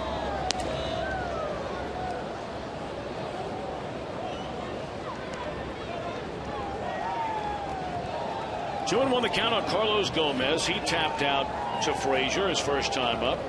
Cueto trying to get through the 5th. Still with a 2-0 lead. Both Reds runs coming in the 2nd inning. That is a fair ball on the ground into the left field corner. And Gomez, who can really run, and he's coming to 3rd now. He got tangled up and has to run back to 2nd base. Well, he noticed on Heisey kind of waiting on that ball to come around the corner.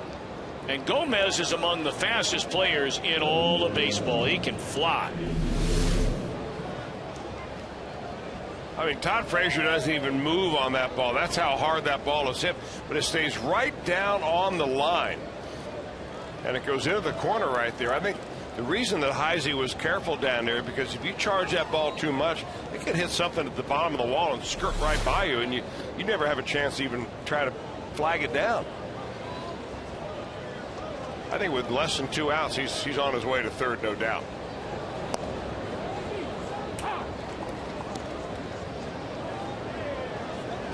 So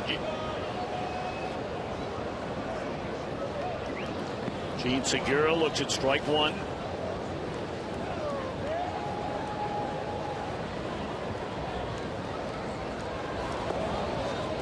One and one.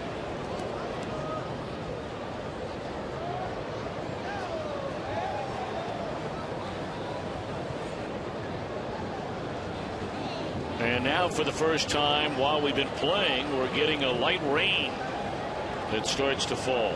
And a lot of the folks are scurrying for the exits. Base hit in the right. They're going to wave around Gomez. Here comes a throw in from Bruce. It's up the line. On his way to third, Segura throw there, and he's out by 10 feet. What is he thinking about? So that'll be a single, an RBI, an error, and then Segura cut down at third, a 2-1 game.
St. Clair Roofing right here on Fox Sports Ohio. Be coming your way tomorrow night at 6:30.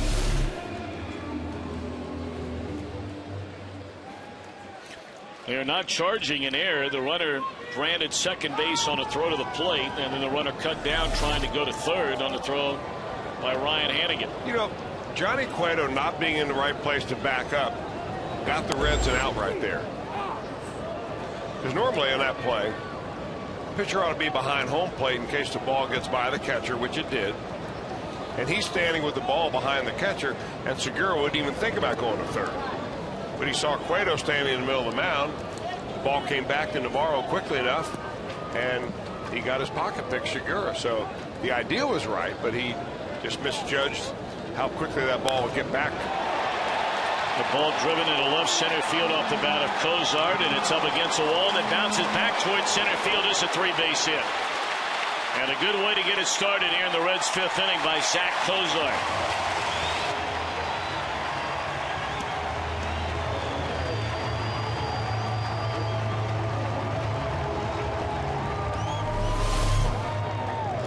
Boy, he stays right on this pitch. One of those high fastballs that Fires likes to throw, and he did not get away with that one. It went a long way, but the way it kicked off the scoreboard right there really helps the Reds.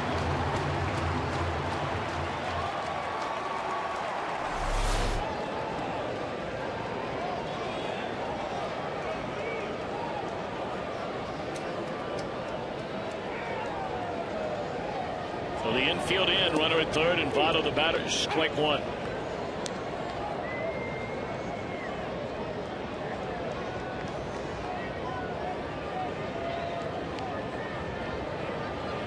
Joey trying to get the Reds back up by at least 2. He's behind 0-2. Well, he did not leave the batter's box after the first pitch. He took the first pitch changeup for a strike after that swing, and he's angry at himself for being fooled. He's going to collect his thoughts, choke up a little bit.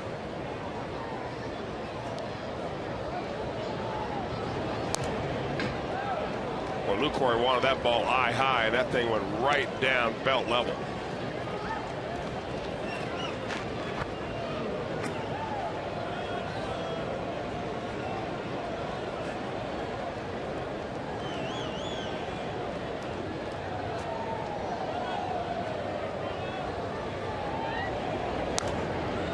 Still 0-2 to Votto.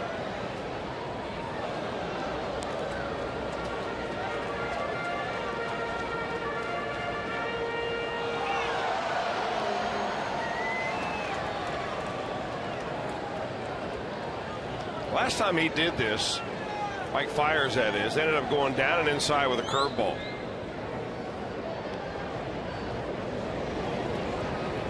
Well, he went down with a curveball, and it's smothered by Lucroy. It's 1 ball and 2 strikes to Votto. Runner at third, nobody out. You notice how you pitch Votto is that rarely do you see a pitcher go the same pitch back to back. You're always trying to change speeds. You're always trying to change locations in the strike zone.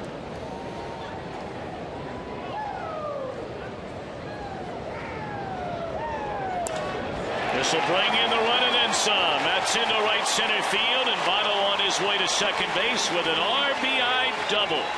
And the Reds with a 3-1 lead.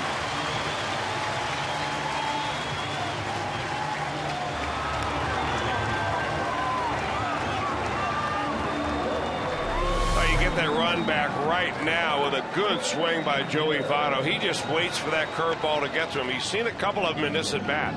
One he swung and missed on. Another he looked at it as it bounced into the dirt. But he just puts a nice, good, solid swing on that, and that's a double. 41 of them now for Votto. So you get that run indeed right back, and now you're looking for more than that with a runner at second and nobody out. Here's Frazier. Well, you'd like to see him drive a run in, but remember there's still nobody out. So his main goal right here, the team goal anyway, is get that runner Votto over to third base, make it easy for Jay Bruce to play him. You need that run out there at second to score. And the easiest way to do that is hit the ball the right side and let Bruce hit a fly ball to get him in.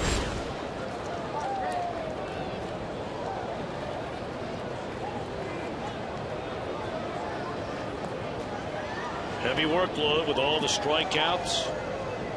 7 of them for Fiers. That lengthy second inning when he allowed 5 singles and a couple of runs, and now a bumpy start here to the bottom of the 5th.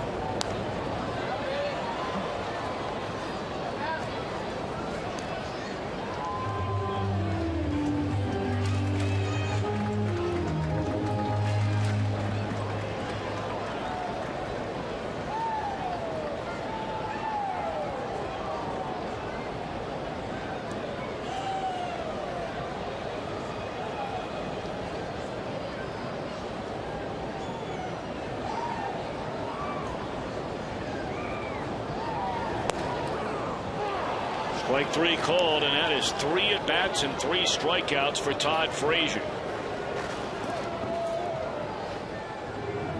Now let's take a look at this pitch by pitch brought to you by Mazda. Mike Fiers, Todd Frazier, fastball first, and that's going to be the last one of those he gets for a while. There's a changeup, then he'll go with a high fastball that he throws up and out of the zone, and then paints the outside corner. Tim Timmons there to ring him up.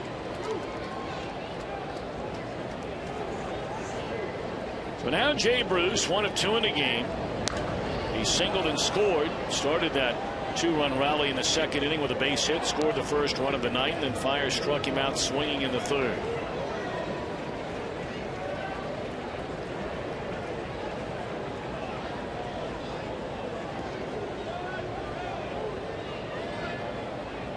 Cardinals still out in front. They're in the third inning now, batting in Houston, a 2-0 game. These Brewers are 3.5 back. And that's into right center field. It's going to fall in for a hit. Cut off out there by Aoki. It'll be an RBI double by Jay Bruce, scoring Votto. 4-1 Cincinnati.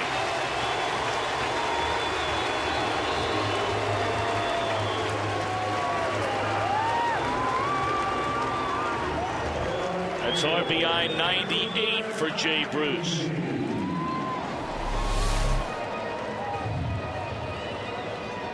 Well, he has made some mistakes in the strike zone. The Reds have jumped on him in this inning. Cozart, Joey Votto, now Jay Bruce have all jumped on pitches about thigh high and hit them all for extra base hits. By the way, not only the 35 doubles for Bruce, we mentioned 98 RBIs. That's a career high. 98 RBIs for Jay, and with, what, 8 more games to play after tonight, he'll have at least another at-bat, if not more than that, tonight. 2 away from reaching 100. And here comes Ron Renicky making his way out of the Milwaukee dugout.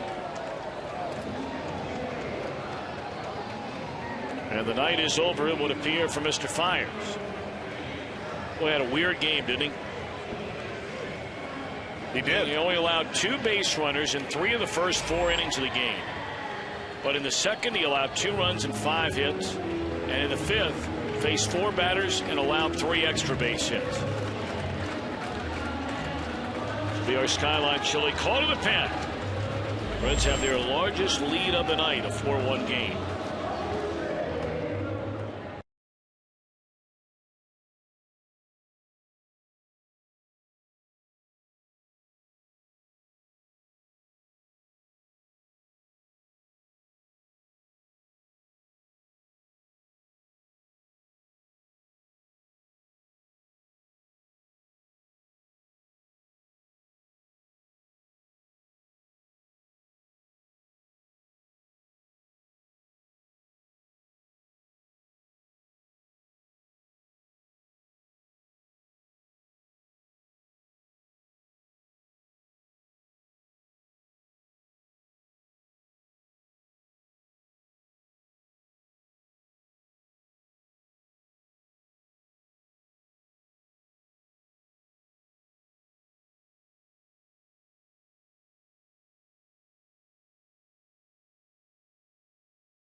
Strikeout in the 8th inning. And if you're not playing along, next Tuesday will be our final of the year. FoxSportsOhio.com, your last chance. Tonight's winners will be announced in our postgame show.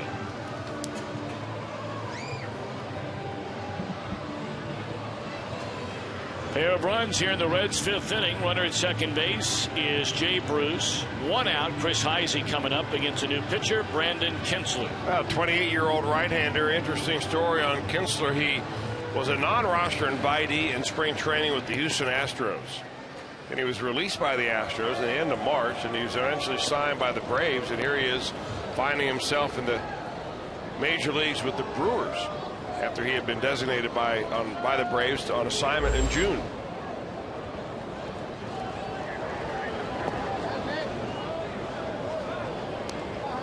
Originally a 40th round draft pick back in 2004 by the San Diego Padres.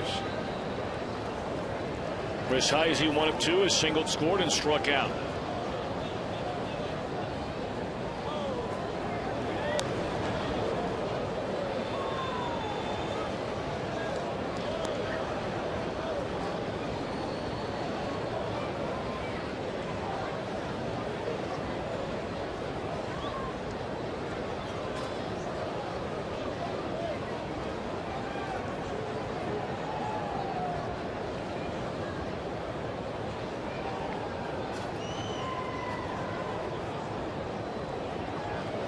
One and one on Chris Heisey. And it's in the air off the end of the bat, short left center. And Gomez waves off Braun. 2 out.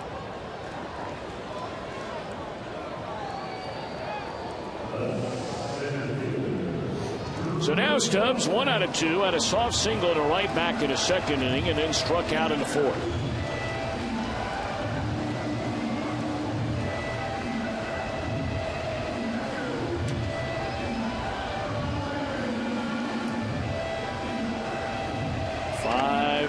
Men left on base so far for the Reds. They have 4 runs on 9 base hits. 1 run, 4 hits, 1 man left for Milwaukee against Johnny Cueto. Runner at second, and it's strike 1 on Drew Stubbs.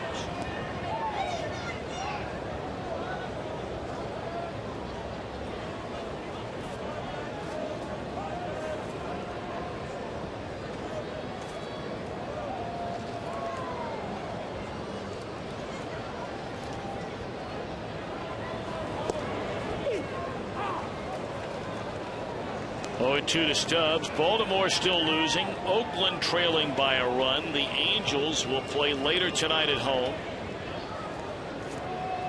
Oakland's lead is 2 over the Angels in the wild card. Tampa Bay 3 back, and the Rays are winning their game over Boston by a run in the 5th.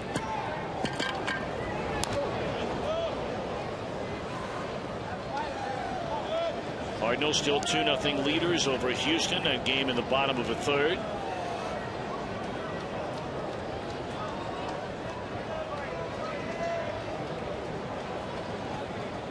Of course, over the weekend, Chris, the Reds are going to be seeing the Pirates, and now all of a sudden, rather than talking about the wild card, they are talking about trying to finish a season over 500. 3 under going into play tonight.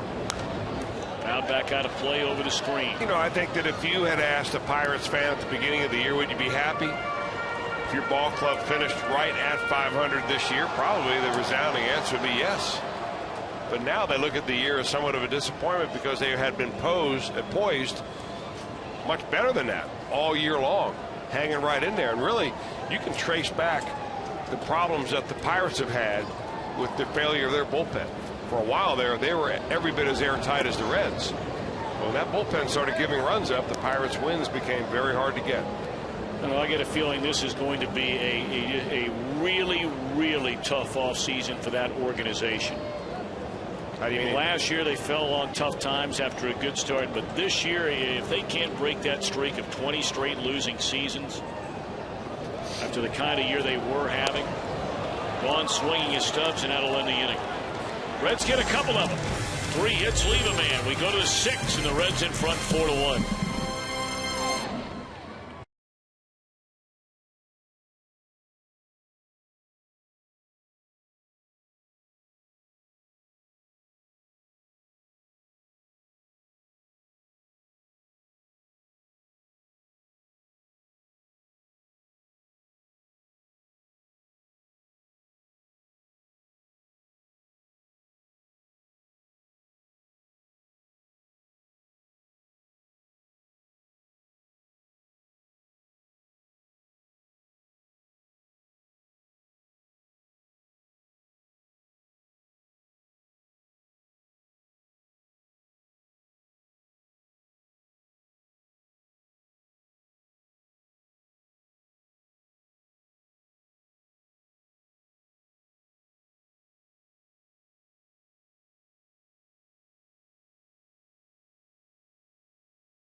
winless New Orleans Saints take on the Green Bay Packers.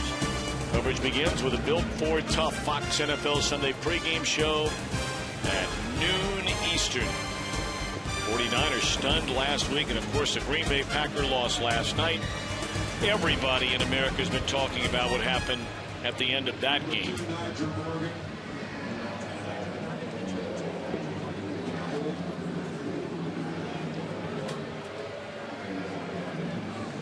Bengals had a nice win over the weekend. Big one on the road in D.C. They did indeed. Boy, that was some high-powered offense they were showing out there. It was nice to see them get to 2-1. Won back-to-back games after dropping the season opener in Baltimore. Nigel Morgan will bat for Kinsler, leading off the Milwaukee 6th inning.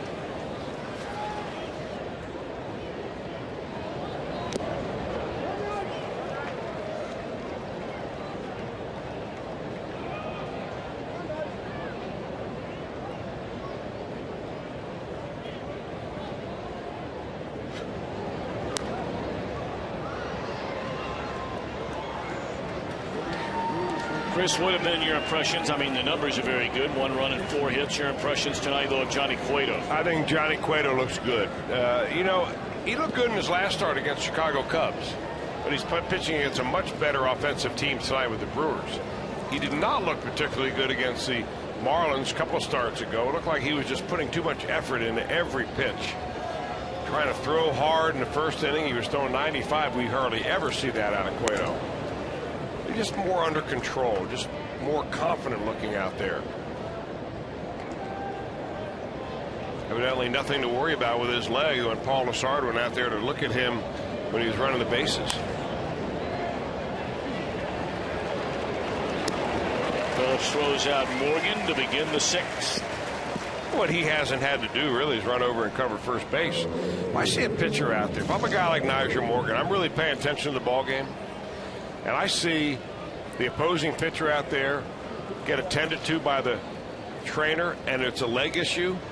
Why wouldn't you have one of your speed guys drop a bunt down the right side and see exactly whether he's got a leg problem or not?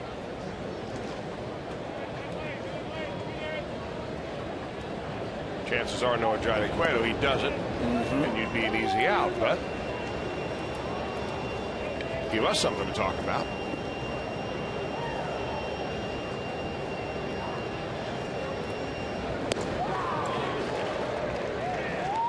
1-1 on Aoki, who was flied out to short left field and struck out.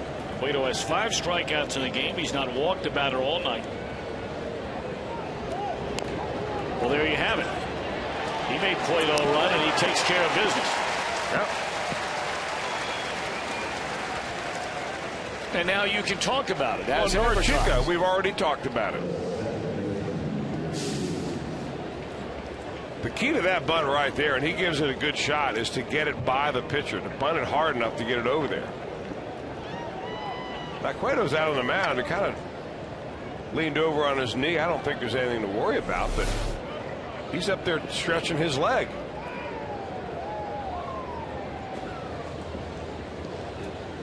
Brian Price is going to come up, I think, out of the dugout. They were ready to go. Paul Lessard, Brian Price, and Cueto waved him off.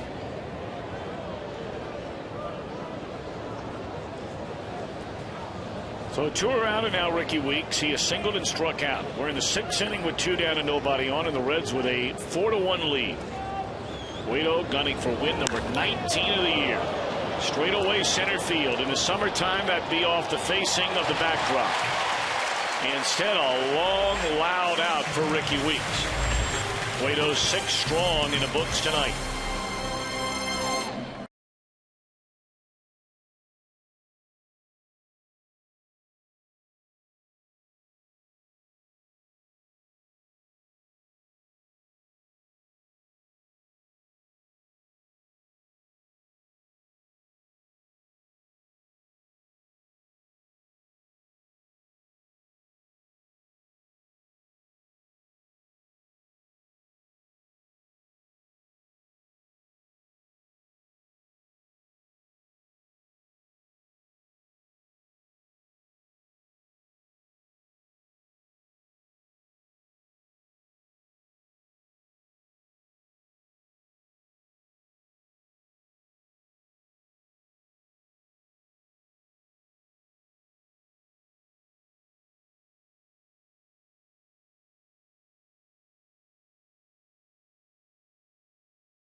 McDonald's, present your ticket at participating locations. You can buy one McDonald's large sandwich, get another one for free.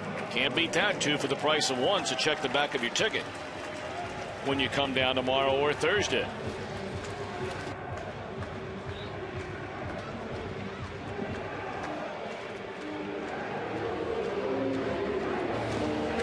Well, we thought perhaps after the 6th inning ended that we might see Johnny Cueto maybe come out of this game a couple of times tonight. Once running the bases, once fielding a bunt just a moment ago. Having something going on with either a knee or an ankle or something wrong with one of his legs. Navarro thrown out by Weeks, and Cueto is going to bat here in the bottom of the 6th.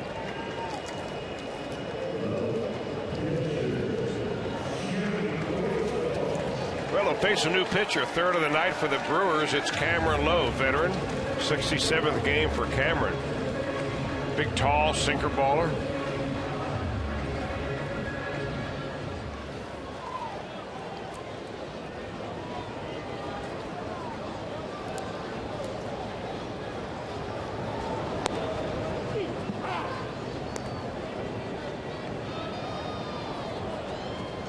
Kinsler goes 2/3, perfect, with a strikeout. In relief of Fiers, who allowed all 4 runs and all 4 of them earned runs tonight. 9 hits in his 4 1/3 inning. Struck out 8, walked 2.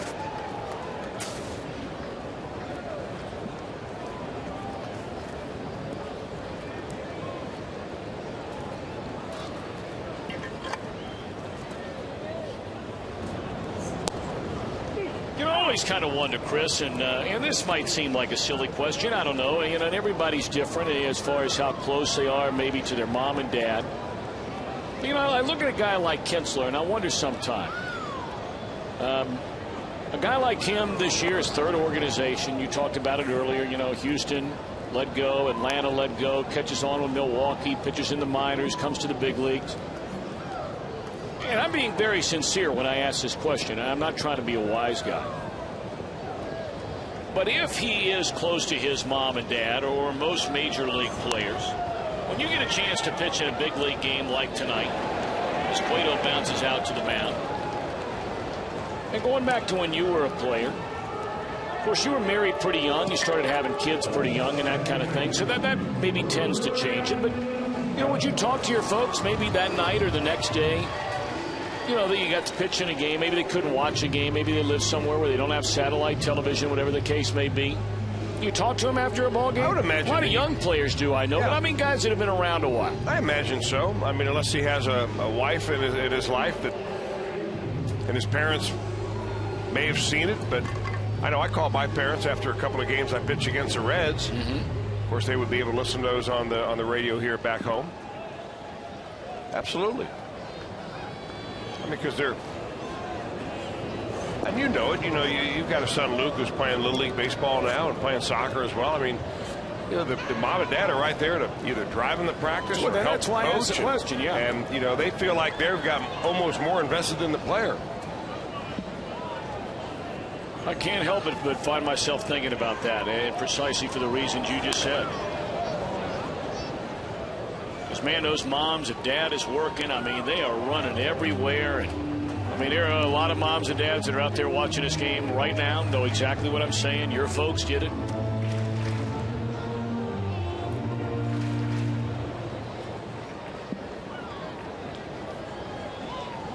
Of course, I imagine that if you've got a son who's in the major leagues, you've got the MLB package or DirecTV or something to be able to get you that game, because every game is televised one way or another.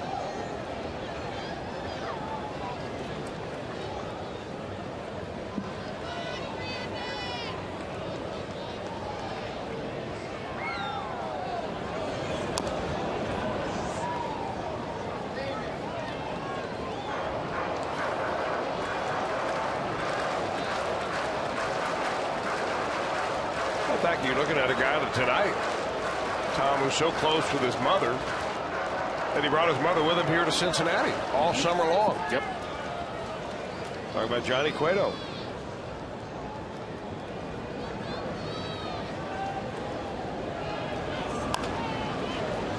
Backing up on it, Ramirez. That ball flattened out, hitting the cutout of dirt and grass, and a 1-2-3-6 for Lowe. Go to the 7th. Reds with a 3-run lead.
And Johnny be good tonight, just like he was last time in his last start. That against the Chicago Cubs. He's gone out tonight, shut down this Brewers ball club. Good of only 4 hits, 1 run. Struck out 4 and really been dominating all night long.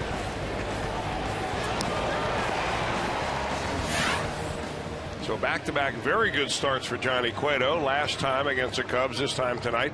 And, you know, makes that 3-game little downslide that he had seem like a distant memory. Well, he's going to get a chance to go through the heart of the order, and obviously this is a very, very good offensive ball club the Brewers have. We told you earlier, not only the Braun, Ryan Braun, but the Braun in their lineup, leading the league in home runs, and also plenty of speed, leading the National League in that category as well. So 3, 4, and 5, Braun, Ramirez, Hart.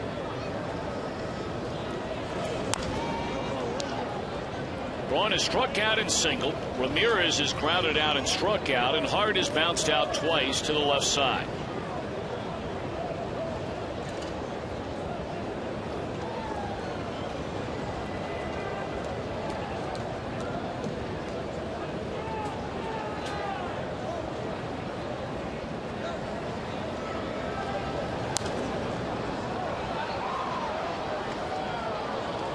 This Brewers ball club is one that can beat you a lot of different ways. I mean, they're first in runs, they're first in home runs, and they're also first in stolen bases. That shows me an offense that can play a little small ball when they need it. That's one reason why they are first in runs, because if they don't get the long ball, they can still win a game. But their injuries of their starting rotation has really set them back. Their bullpen and the injuries and the bad years that some of those bullpenners have had have main reason why the Brewers aren't right now contending for this Central Division title along with the Reds. Second time tonight, Braun has been blown away by Cueto. 93-mile-per-hour fastball there.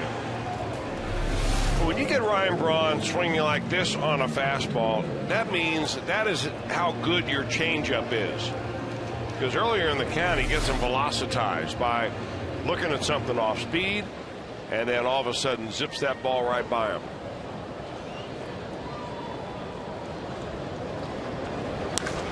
That ball is clobbered, and that's long gone off the bat of Aramis Ramirez. He jumped all over that first pitch fastball to make it a 4-2 ball game.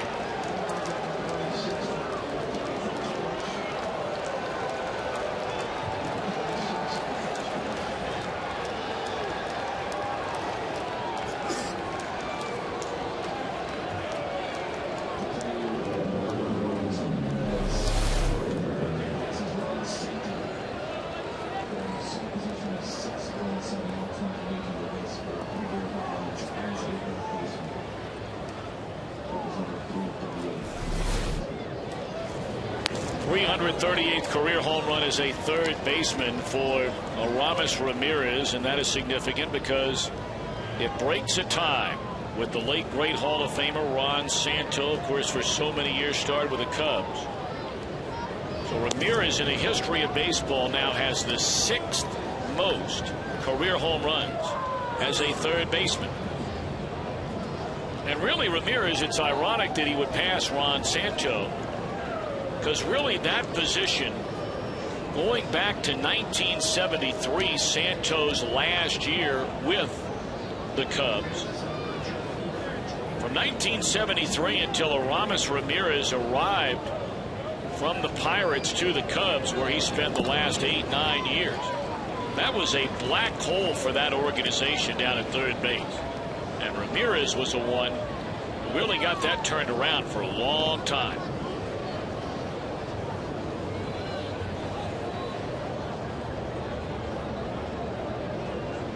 Six years already, Ramirez has been over the 100 mark in runs batted in. He'll get another 100 this year. In fact, he's got 99 right now. Ground ball to short, 2 out. It's funny because when you said, well, he's having such a great career, you know, this guy might even be in the Hall of Fame, and I'd never really put those two words together before. I mean, Aramis Ramirez and Hall of Fame. But you start looking at his numbers, and 341 home runs, lifetime 285 batter, driven in over 1,200.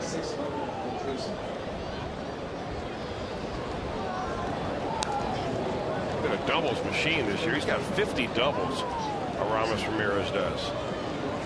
So they thought their offense would take a step back with the absence of Prince Fielder, but Ramirez is the guy that has filled in just about as fine as the Prince. But the people really close to this Brewers organization will tell you what has not been replaced is the clubhouse presence of Fielder.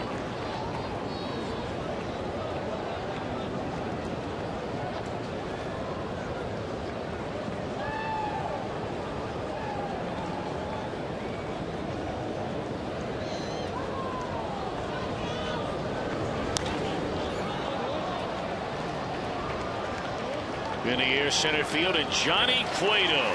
7 innings of 5-hit, 2-run baseball. And the Reds have a 2-run lead.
Take a look at our AT&T trivia question tonight. The last person other than Joey Votto to lead the Reds in batting average. Good question.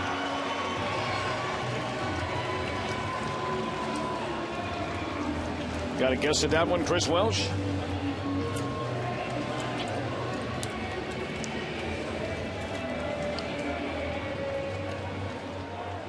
I'm going to say we're going back 5 or 6 years. I can come up with that.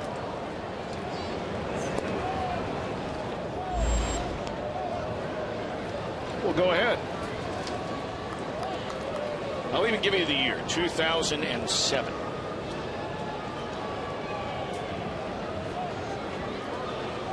Cameron Lowe still out there on the mound. It'll be Cozart, Votto, and then Todd Frazier here in the Reds' 7th inning.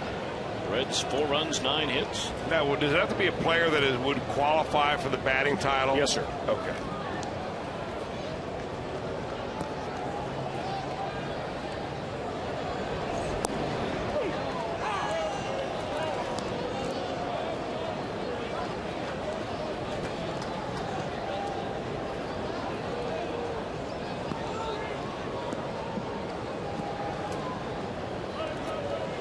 Drawing a blank.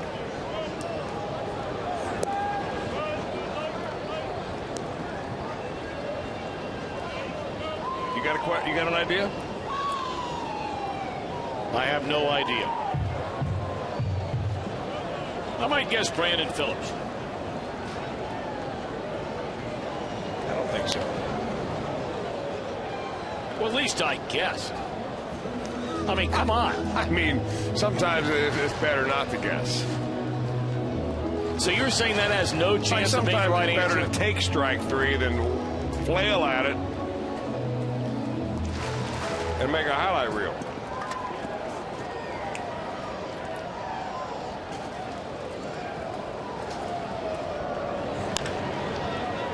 That is foul ball.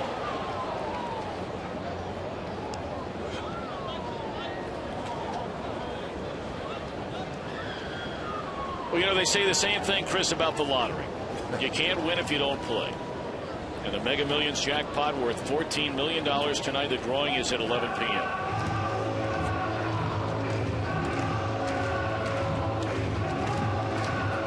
You know, you can't hit it out of the ballpark if you don't swing, and you cannot be right if you don't even attempt to guess. Probably got a better chance of winning the lottery than Phillips being the correct answer. A guy like Jerry Hairston. He didn't have enough at bats ever. Oh no, I would think in 2007 he had enough at bats. If that's the year I'm thinking of, I bet he had enough ABs. I'm not saying he was a guy, but that's a pretty good guess. He may not have even been with the Reds that year. I don't know if he was or not. Yeah, I remember the one year he did play here, though. He had a really nice year. That ball in the air to right center field.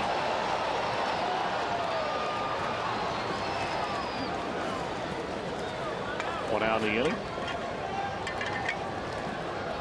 You know another guy. Because I'm having a hard time remembering who was on that team. What about Double E? Edwin Encarnacion. You're not going for that one either. All right. Well, we'll think about it. Ron Renicky going to make the pitching change, and we'll be back to tell you about the new hurler in a minute.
East Coast subs, 2 of them here in the ballpark. Why not stop by, pick up one of their signature subs, those authentic fresh cut fries. Jesse Jackson, a regular at Penn Station.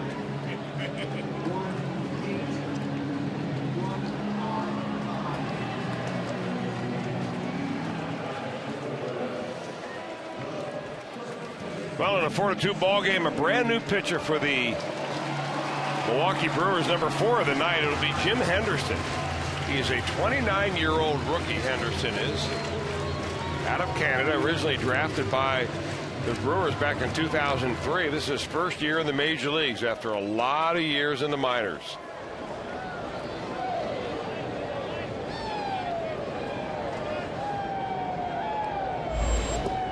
For Henderson, 10 years in the minor leagues.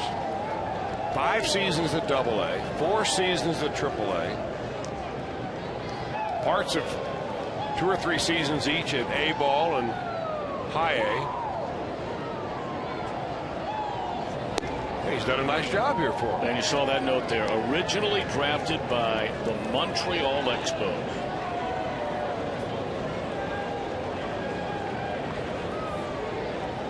Well, the Brewers people will tell you this guy is a big reason why their season got turned around. Chris, you alluded to it earlier, all the problems they had down in their bullpen.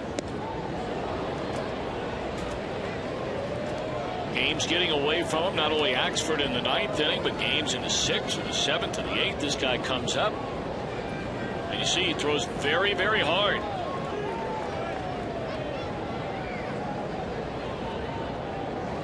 Two and one, Novato.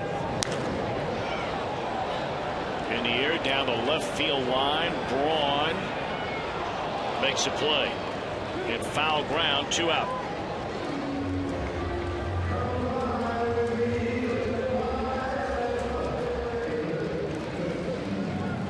So now Todd Frazier, the batter, with 2 away and nobody on. Frazier trying to avoid what is known in baseball as a golden sombrero.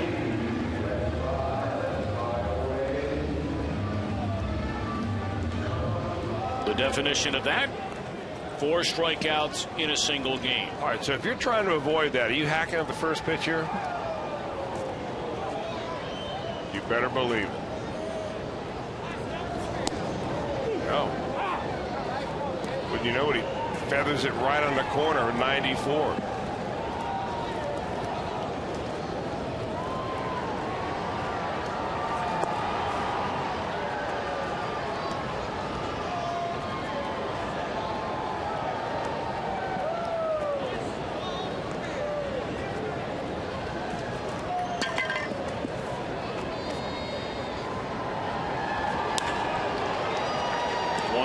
To the shortstop, and the Reds are gone in order. We move to the 8th. Reds 4, Brewers 2.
Reds will be riding right into October, but first things first.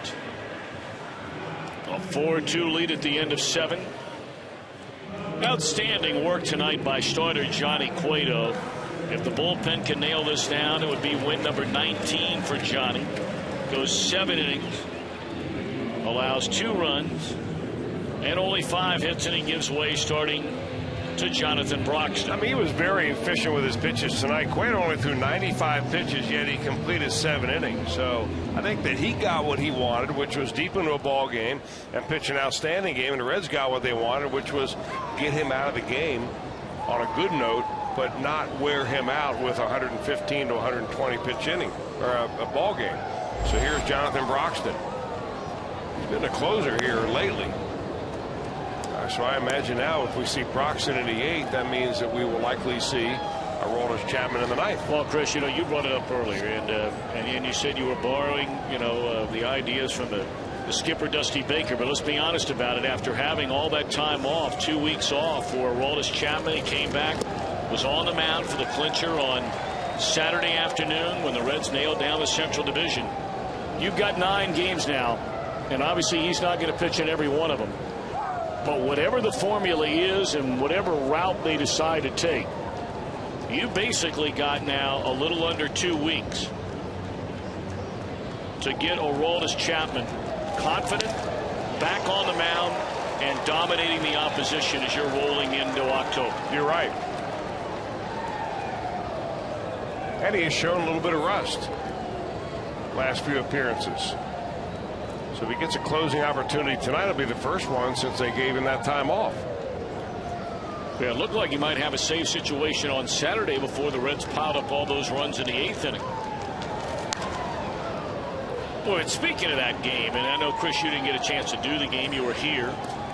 I was not here, but watched it on TV. What an effort by Matt Latos. Well, you're not kidding about that is the quintessential game where you bring in a guy to be a number 1 or a 1A or whatever you want to call him. He was a number 1 to close out the Central Division on Saturday.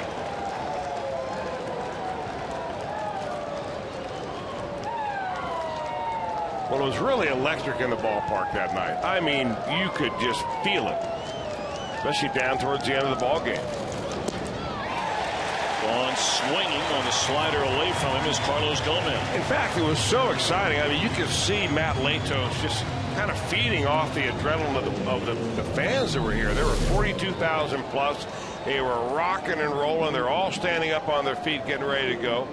And I got to figure, Tom, if you look back on the career of Matt Latos, every big game that he's ever pitched in as a member of the San Diego Padres was always on the road, and it was a big game for the other team. Big game for the Giants when the Padres were coming. They were Giants on their way to the win of the World Series, and they'd be loading it up, and it would be all Giants fans.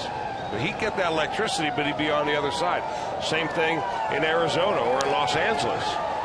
So he's never had the adrenaline of his own home team spurring him on. And I think he was able to channel that the other day, and let's hope that he can do the same thing in the playoffs, because you get that guy channeling all that talent, you've really got something special.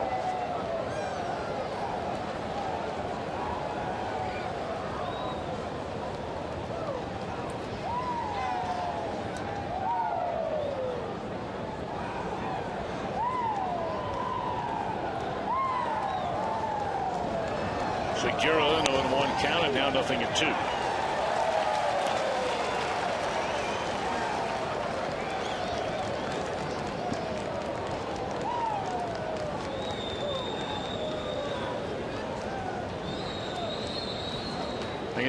You look at Latos, and again, the way it looks right now, subject to change. I mean, major change. In fact, the Philadelphia Phillies are beating the Washington Nationals tonight.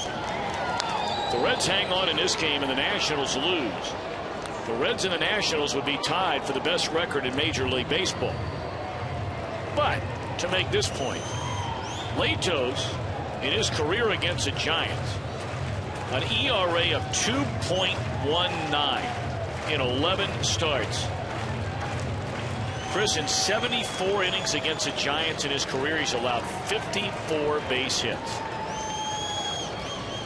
Well, let's hope eventually he'll get a chance to pitch against the Giants. Be nice in the second round. Yeah, that's exactly right. And some of you might be wondering, well, what do you mean by that? Well, meaning that the number 2 seed is a seed that's going to have to play the Giants in the opening round. The number 1 seed will play the winner of the play-in game, ultimately the wild card winner. That's back-to-back strikeouts by Jonathan Broxton here in the 8th. Well, he's got that slider working. Broxton does. He just stays right on top of that, drives it away, and no way that Gene Segura is going to get to that. I want to send out our condolences to a family of a really true Reds fan, and for a long time worked here at the ballpark. We're going to miss her very much, Tom, because I know that you loved her cookies, and she made them all the time. Betty Trimpe passed away just a couple of days ago and over in Florence, Kentucky, and we wish her family the best. Send you our condolences and sympathies, and what a wonderful lady she was. She sure was.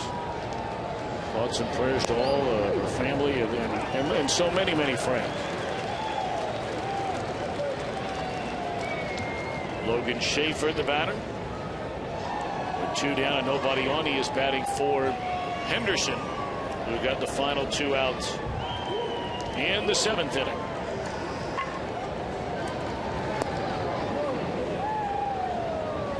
I'd like to thank Chad Williamson of Bow Tie with a Cure for my bow tie tonight. The bow tie I'm wearing, Tom, is representing the National Multiple Sclerosis Society night at the ballpark here, Great American Ballpark. And this is the official bow tie of the MS Society. And I wear it proudly tonight. And what a great cause. Great cause indeed. That is a terrible, terrible, terrible disease, MS.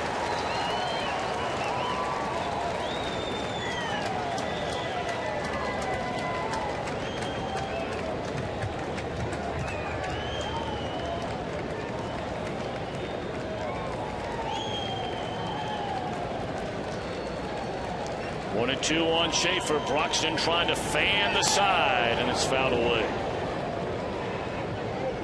For a quick and delicious meal your whole family will enjoy, try JTM's beef or chicken Philly steak kits. JTM.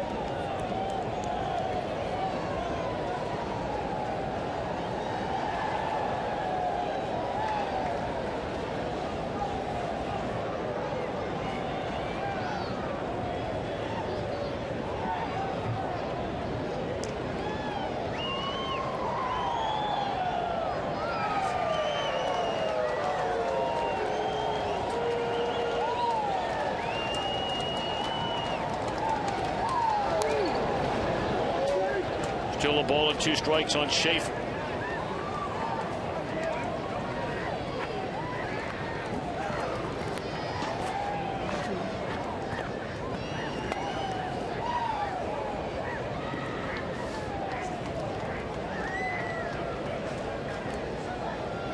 Well, the Atlanta Braves have clinched a playoff spot tonight.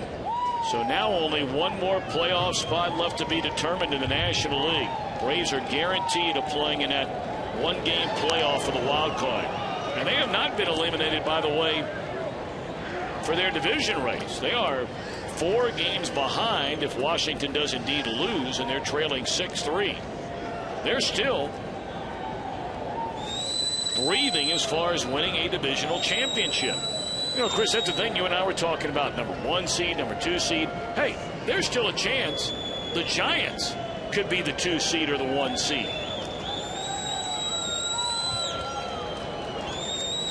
Giants have only won 3 fewer games in both the Reds and the Nationals.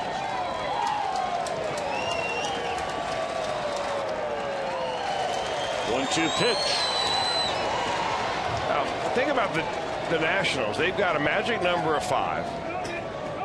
And they are right now in the middle of a series against Philadelphia Phillies. Then they go on the road. They play the Cardinals. Yep.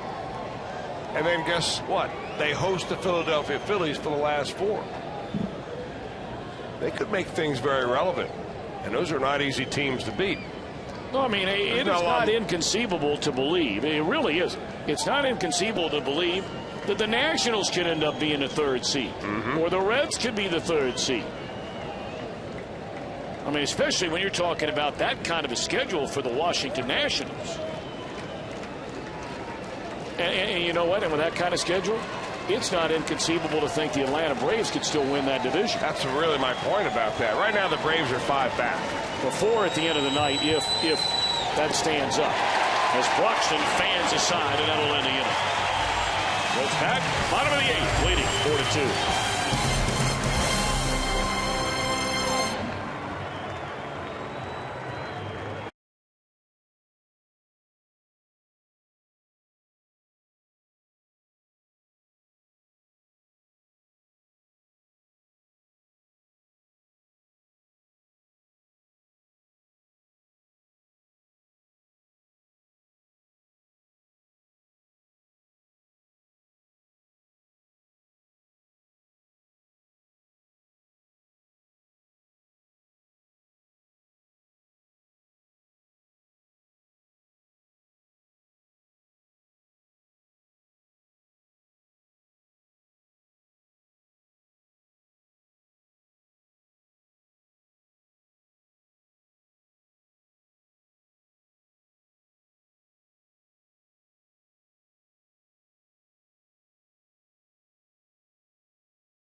Welsh and Company going to break it all down on Reds Live, brought to you by Kings Honda and the Kings Auto Mall. Visit KingsHondaUSA.com. We answer our trivia question. You laughed at me, Chris Welsh. You still haven't made a guess. Jeff Keppinger. Double E. That was your backup guess. No, but my guess was Brandon. Boy, what a great year. You laughed at me for Brandon, and I might add, after you then later went back and looked it up, just for the record, Edwin Encarnacion that year hit 288. That was how many points higher than Brandon Phillips? I think Brandon hit 288. I'm sorry, Edwin hit 289. How many more than Brandon? I don't look down your nose at me. I don't do math in public. I'm sorry. You looked down your nose. I can never tell. You, Joel, sitting over there in the corner. No. He doesn't feed me the answer. No, he does not. Jose Barris, right-hander. Renick's been going to the bullpen a lot. Trying to keep everybody as fresh as possible just to try to stay in this ball game. Dave Bruce to start it off. Don't you get kind of spoiled, though? You get a 4-2 ball game. This is almost a ho-hum game with the way the Reds bullpen has been this year. You're thinking, well, they're not going to score in the 8th or the 9th, so this is about essentially over. And you never know, but it's been like that more often than not. Love to see Jay Bruce run into one here and make it a 3-run game.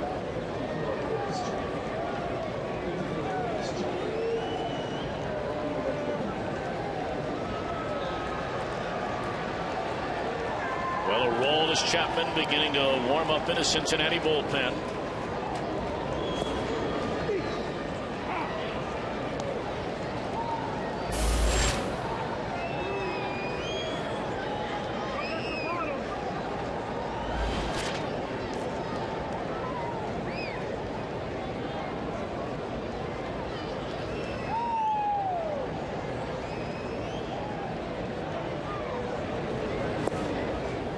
Breaking ball low, 2-2 on Jay Bruce.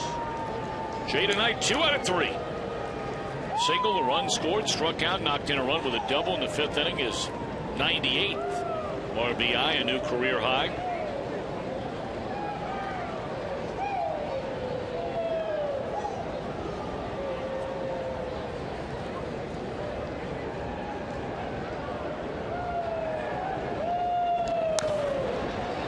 That's a third baseman, the lone man on the left side, and Bruce nearly legged it out, hustling all the way.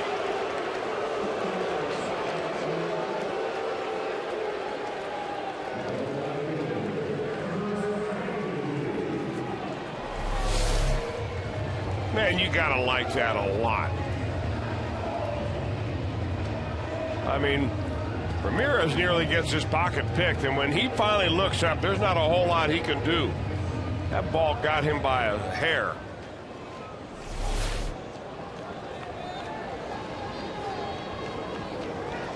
So now Heisey to face Veras. Ball 1 away.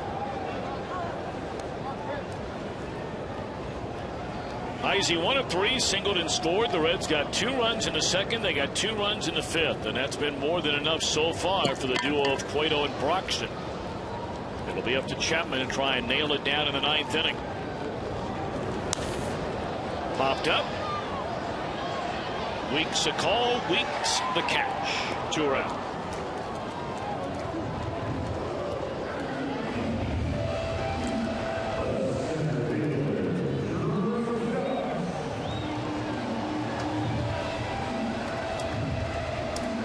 So you take a look around at what's happening around baseball, and the Cardinals still have a 2-0 lead. That game in the top of the 6th inning down in Houston, Texas.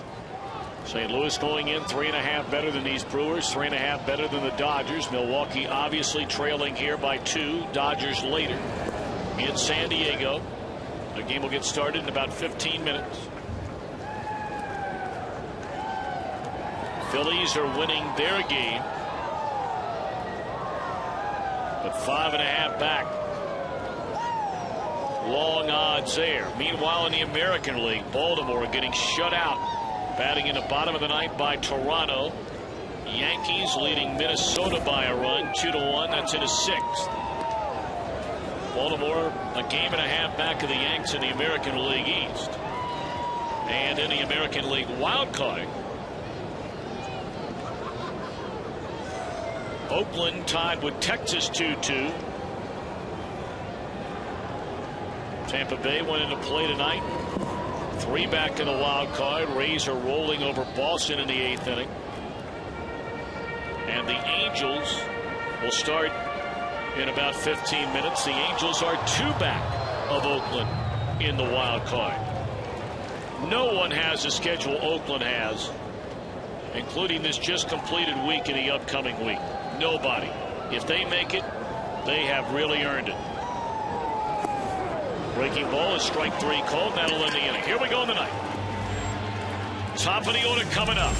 And Aroldis Chapman trying to nail it down.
million. The drawing is at 11 p.m. tonight. Don't miss it.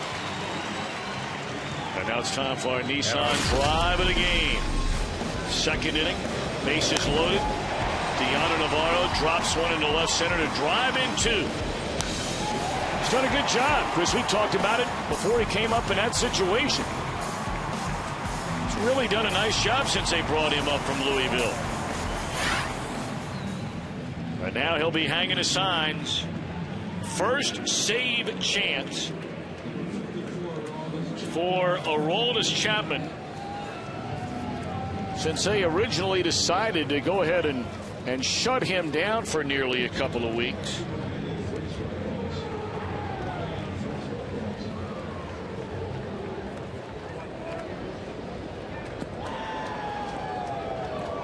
He has had just simply a spectacular year. No two ways about it. Just look inside those numbers. 119 strikeouts.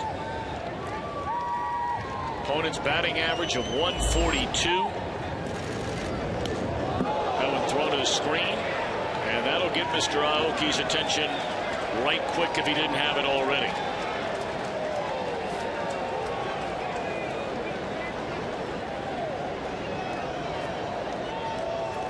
You remember Chapman was on that run where he had not given up a blown save since June the 24th. This one has popped up on a high fastball.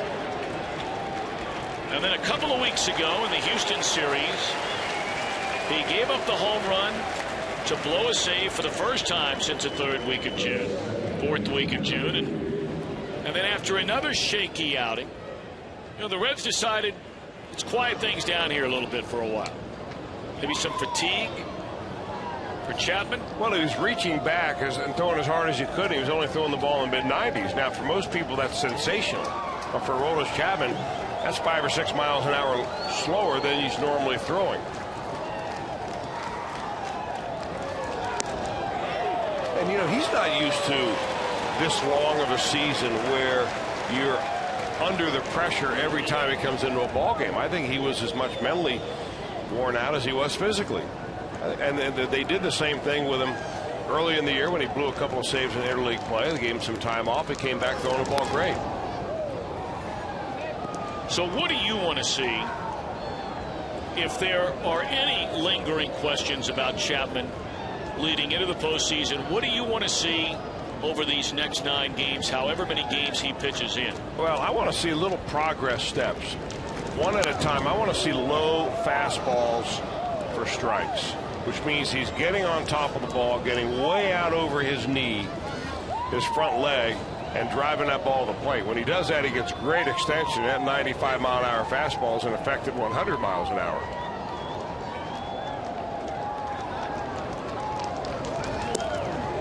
Something like that.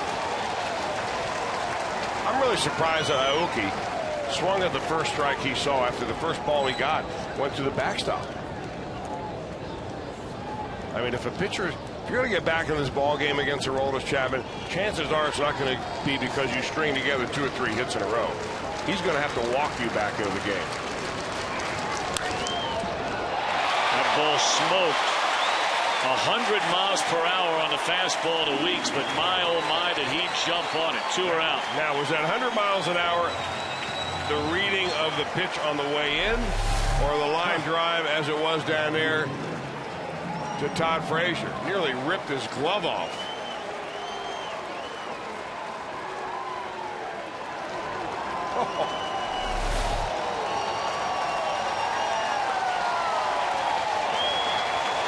One more out to go, getting Chapman to save, and one more out to go to get Johnny Cueto his 19th win of the year. Cueto will have one more chance, one more start to get win number 20 here in the regular season.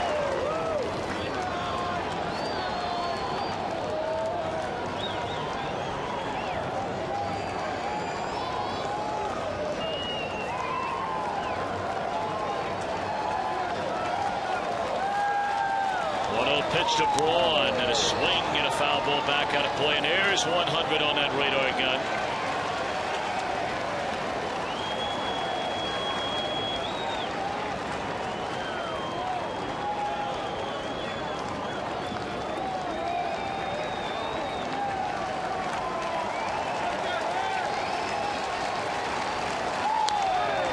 in the air, right field, and this ought to do it. The Reds notch win number 93 in his 2012 season.